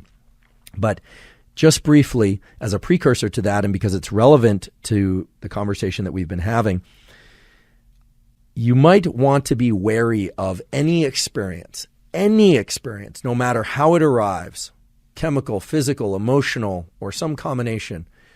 You might want to be wary of letting your dopamine go too high, and certainly you want to be wary of it going too low because of the way that these circuits adjust. Basically, every time that the pleasure system is kicked in high gear, an absolutely spectacular event, you cannot be more ecstatic. There is a mirror symmetric activation of the pain system. And this might seem like an evil curse of biology, but it's not. This is actually a way to protect this whole system of reward and motivation that I talked about at the beginning of the episode. It might sound great to just ingest substances or engage in behaviors where it's just dopamine, and just constantly be motivated. But the system will eventually crash. And so what happens is when you have a big increase in dopamine, you also will get a big increase in the circuits that underlie our sense of disappointment and readjusting the balance. And with repeated exposure to high levels of dopamine, not naturally occurring wonderful events, but really high chemically induced peaks in dopamine, high magnitude chemically induced peaks in dopamine, what happens is those peaks in dopamine start to go down and down and down in response to the same what ought to be incredible experience. We start to what's called habituate or attenuate. And yet the pain increases in size. And this has a preservative function in keeping us safe, believe it or not. But what I just described is actually the basis of most, if not all, forms of addiction, something that we will deal with in a future episode in depth.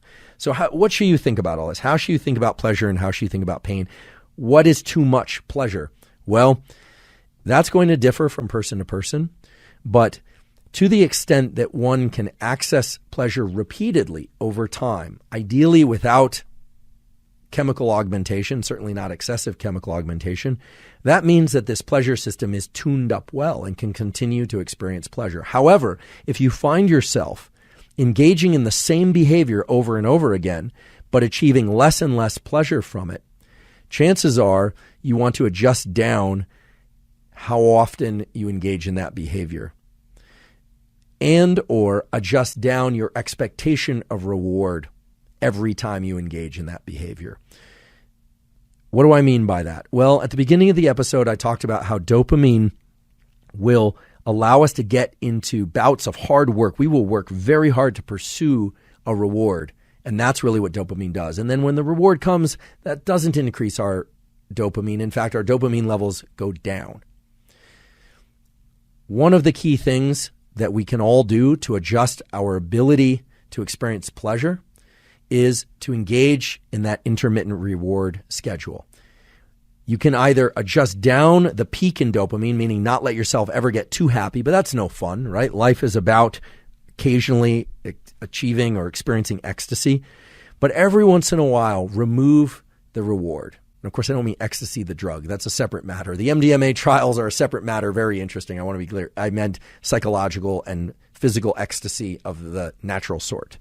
I have immense interest in what's going on in the MDMA trials, but just for clarity purposes, that's a separate topic that we will cover in an episode, very soon. So how do you adjust this dopamine system? Well, every once in a while, at random, not in a predictable way, you remove the reward. And that will keep you and your dopamine system tuned up in the proper ways. The gain of the dopamine system, as we say, will be adjusted so that you can continue to experience dopamine and serotonin when you actually get the reward. This can be translated into a huge number of different domains, but I want to give some examples because I'm sure that many of you are asking, wait, what does this actually mean? Okay, let's say you're a student, or this could be a student in academia, or this could be a student of a physical practice. Every once in a while, when you do something really well, maybe that's even just showing up to the practice, rather than pat yourself on the back, just tell yourself, yeah, that's the minimum that's expected of me. When everyone's excited about something that you're doing, maybe you're excited about it, try and adjust down your excitement a little bit. I know this might seem counterintuitive, but you're preserving the ability to experience excitement in a variety of contexts. Let's say you get a big monetary award. Well, that's great. I'm happy for you, and that's wonderful. However, you should be a little bit wary if you care about your dopamine system and you care about your ability to get subsequent monetary rewards, doesn't matter which, through effort. If you want to be able to maintain the ability to exert effort, well, then you probably wouldn't want to run out and immediately buy something with that monetary reward. In other words, you wouldn't want to layer on more dopamine release, okay? You might, but you might not. You might skip it. What you'll find then is that your motivation is essentially infinite. This is what I described at the beginning of the episode.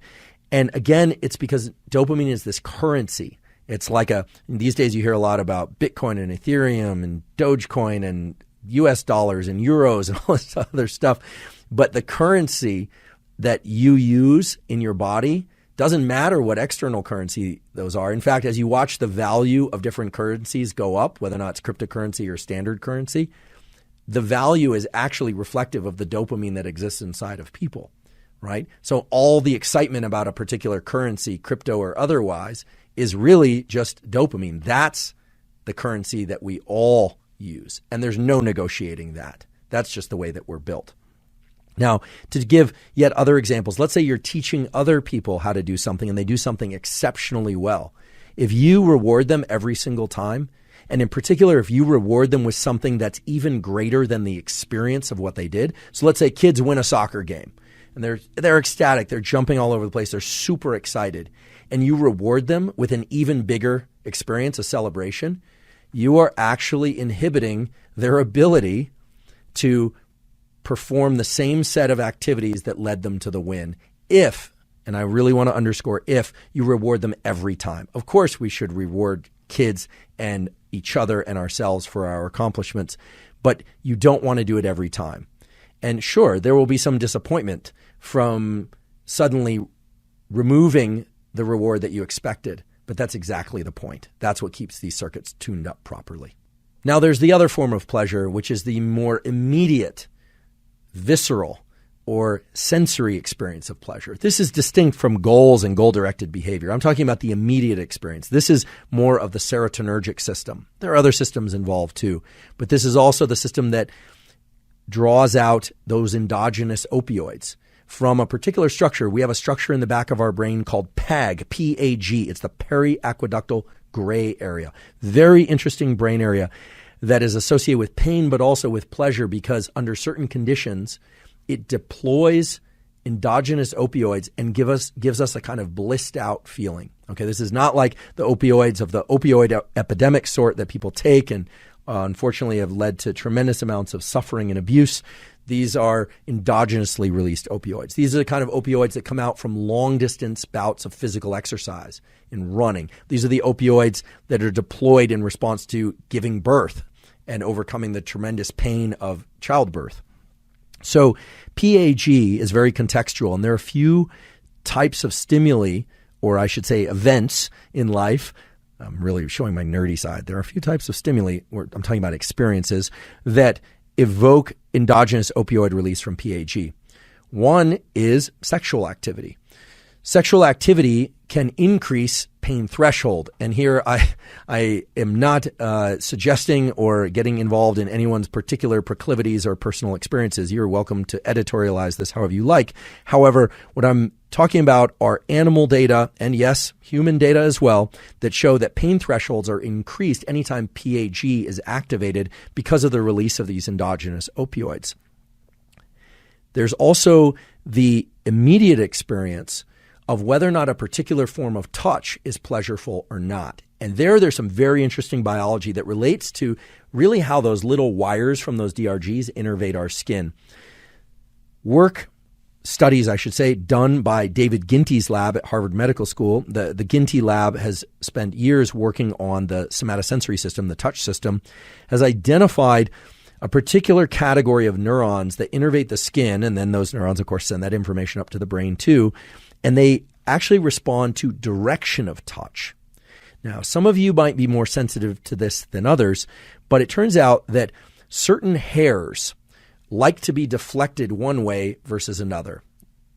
Whether or not you like cats or not, you can do this experiment. You can pet a cat in the direction that their fur lies. So it lies down in a particular direction. You'll notice that there's actually a gene that dictates that the hairs lie down in a particular direction. And if you pet them in a way that's cooperating with that direction, so not pushing the hairs up, but rather stroking the hairs on the back of the cat, what you'll notice is they often like that. Not all cats. Some cats are pretty grouchy, but if you stroke their hair, they will often purr, they'll often push into you. If you were to stroke their hair in the opposite direction, pushing the hairs up against the direction that they want to lie down, cats do not like that. And it turns out people don't like that either. Some people do like to have their hair pushed in a direction against the direction in which it wants to lay down, but there is more typically a response of feeling like it's pleasurable for instance, when someone brushes or combs their hair in the direction that it wants to lay down. And that's because the way in which these neurons that innervate these hairs sends information up to the brain, bifurcates actually. It splits into brain centers that evoke a sense of pleasure or a sense of not pleasure. It's not necessarily pain. So you might find that certain people are very particular. They like to be touched in a certain way, but not others. You might be one of those people. And areas of our skin that have high density of receptors are very, very sensitive in a real way, in the real sense of the word, to patterns of touch and whether or not a touch is too firm or too light. And that will be modulated by overall levels of arousal. And when I talk about arousal, what I'm talking about is how alert or how sleepy we are. It is impossible to experience pain when we are deep in sleep. I don't mean sleeping like of the typical night sort. I mean of the anesthesia sort. That's the purpose of anesthesia, to bring the brain and body into a deep plane of rest, very deep, in fact. And it's very hard, if not impossible, to achieve or experience pleasure when we are in a very low state of arousal as well. When we are in heightened states of arousal, we can achieve pain, we can experience pain, and we can experience pleasure, okay? And under those heightened states of arousal, we are more sensitive, literally, the passage of electrical signals from those locations on the body that have heightened degrees, or higher degrees, I should say, of receptors. Use your imagination. They include the lips, the face, the feet, and the genitals, and nearby areas, literally nearby areas. Under conditions of high arousal, two things happen. The ability to achieve or experience pleasure at those locations goes up, and our tolerance and our threshold for pain also goes up. So the principle here is that as our levels of arousal, that foundation of arousal, goes up or down, so too goes up and down our ability to achieve pleasure and pain. And so these two extremes of being deep within anesthesia, or another extreme is asleep, or in heightened levels of arousal, our ability to achieve pleasure and pain are going to scale according to those. And this is why, and I'm certainly not suggesting this, but this is why some people will take stimulants or drugs of abuse that increase arousal in order to achieve pleasure of other kinds. The problem is that those drugs, in particular things like cocaine and methamphetamine and amphetamine, become their own form of reinforcement, so much so that the person doesn't seek out any other form of excitement or arousal. Okay? So today we weren't talking about addiction. We weren't necessarily talking about motivation, but we touched on those topics as sort of a precursor of what's to come. We talked about the pathways in the skin and in the brain and elsewhere in the body that control our sense of pleasure and pain. We described a number of different tools, ranging from hypnosis to different supplements to electroacupuncture and various other tools that one could use to modulate your sense of pleasure or pain. And of course, in thinking about pleasure, we have to think about the dopamine system and the serotonin system and some of the related chemical systems. I realize that today's podcast had a lot of scientific details. We've timestamped everything for you so that you don't have to digest it all at once, of course. I don't expect that everyone would be able to understand all these details all at once. What's more important, really, is to understand the general principles of how something like pleasure and pain work, how they interact, and the various cells and systems within the brain and body that allow them to occur and that modulate or change their ability to occur, and of course, your subjective experience of pleasure or pain. So I do hope that this was, on whole, more pleasurable than painful for you. If you're enjoying this podcast and you're learning from it, and you'd like to support us, you can do that in a number of different ways, some of which are totally cost-free. The first one is please subscribe to the YouTube channel. That really helps us. In addition, you can leave us comments and suggestions for future podcast episodes on the YouTube channel. You can also subscribe on Apple and or Spotify, or all three. That would really help us. And on Apple, you can leave us up to a 5-star review and leave us feedback. There are other ways to support the podcast as well. We have a Patreon. That's patreon.com/Andrew Huberman. And there you can support the podcast at any level that you like. In addition, please check out our sponsors that we mentioned at the beginning of the podcast. We only work with sponsors and brands that we absolutely love their products and that we wholeheartedly endorse and that we use ourselves. In addition, we've partnered with Thorne. Thorne is a supplement company, and we've partnered with them because they have the highest levels of stringency in terms of the quality of the ingredients they use and the quantity of the ingredients they use. By quantity, I mean that unlike a lot of supplement companies out there, the amounts that are listed on the bottle are absolutely what you find in those capsules and tablets in the bottle. If you go to Thorne, that's THORNE/U/Huberman, you can see the supplements that I take. And you can get 20% off any of those supplements as well as any of the other supplements that Thorne makes. Just go into the Thorne site through that portal, Thorne/U/Huberman. And even if you navigate off from that location in the site, you'll get 20% off any of the items that you might select from other locations within the Thorne site. If you're not already following us on Instagram, it's Huberman Lab at Instagram. And there I do various tutorials about neuroscience, offer neuroscience-related tools, all backed by science. And last but not least, I thank you for your time and attention, and thank you for your interest in science.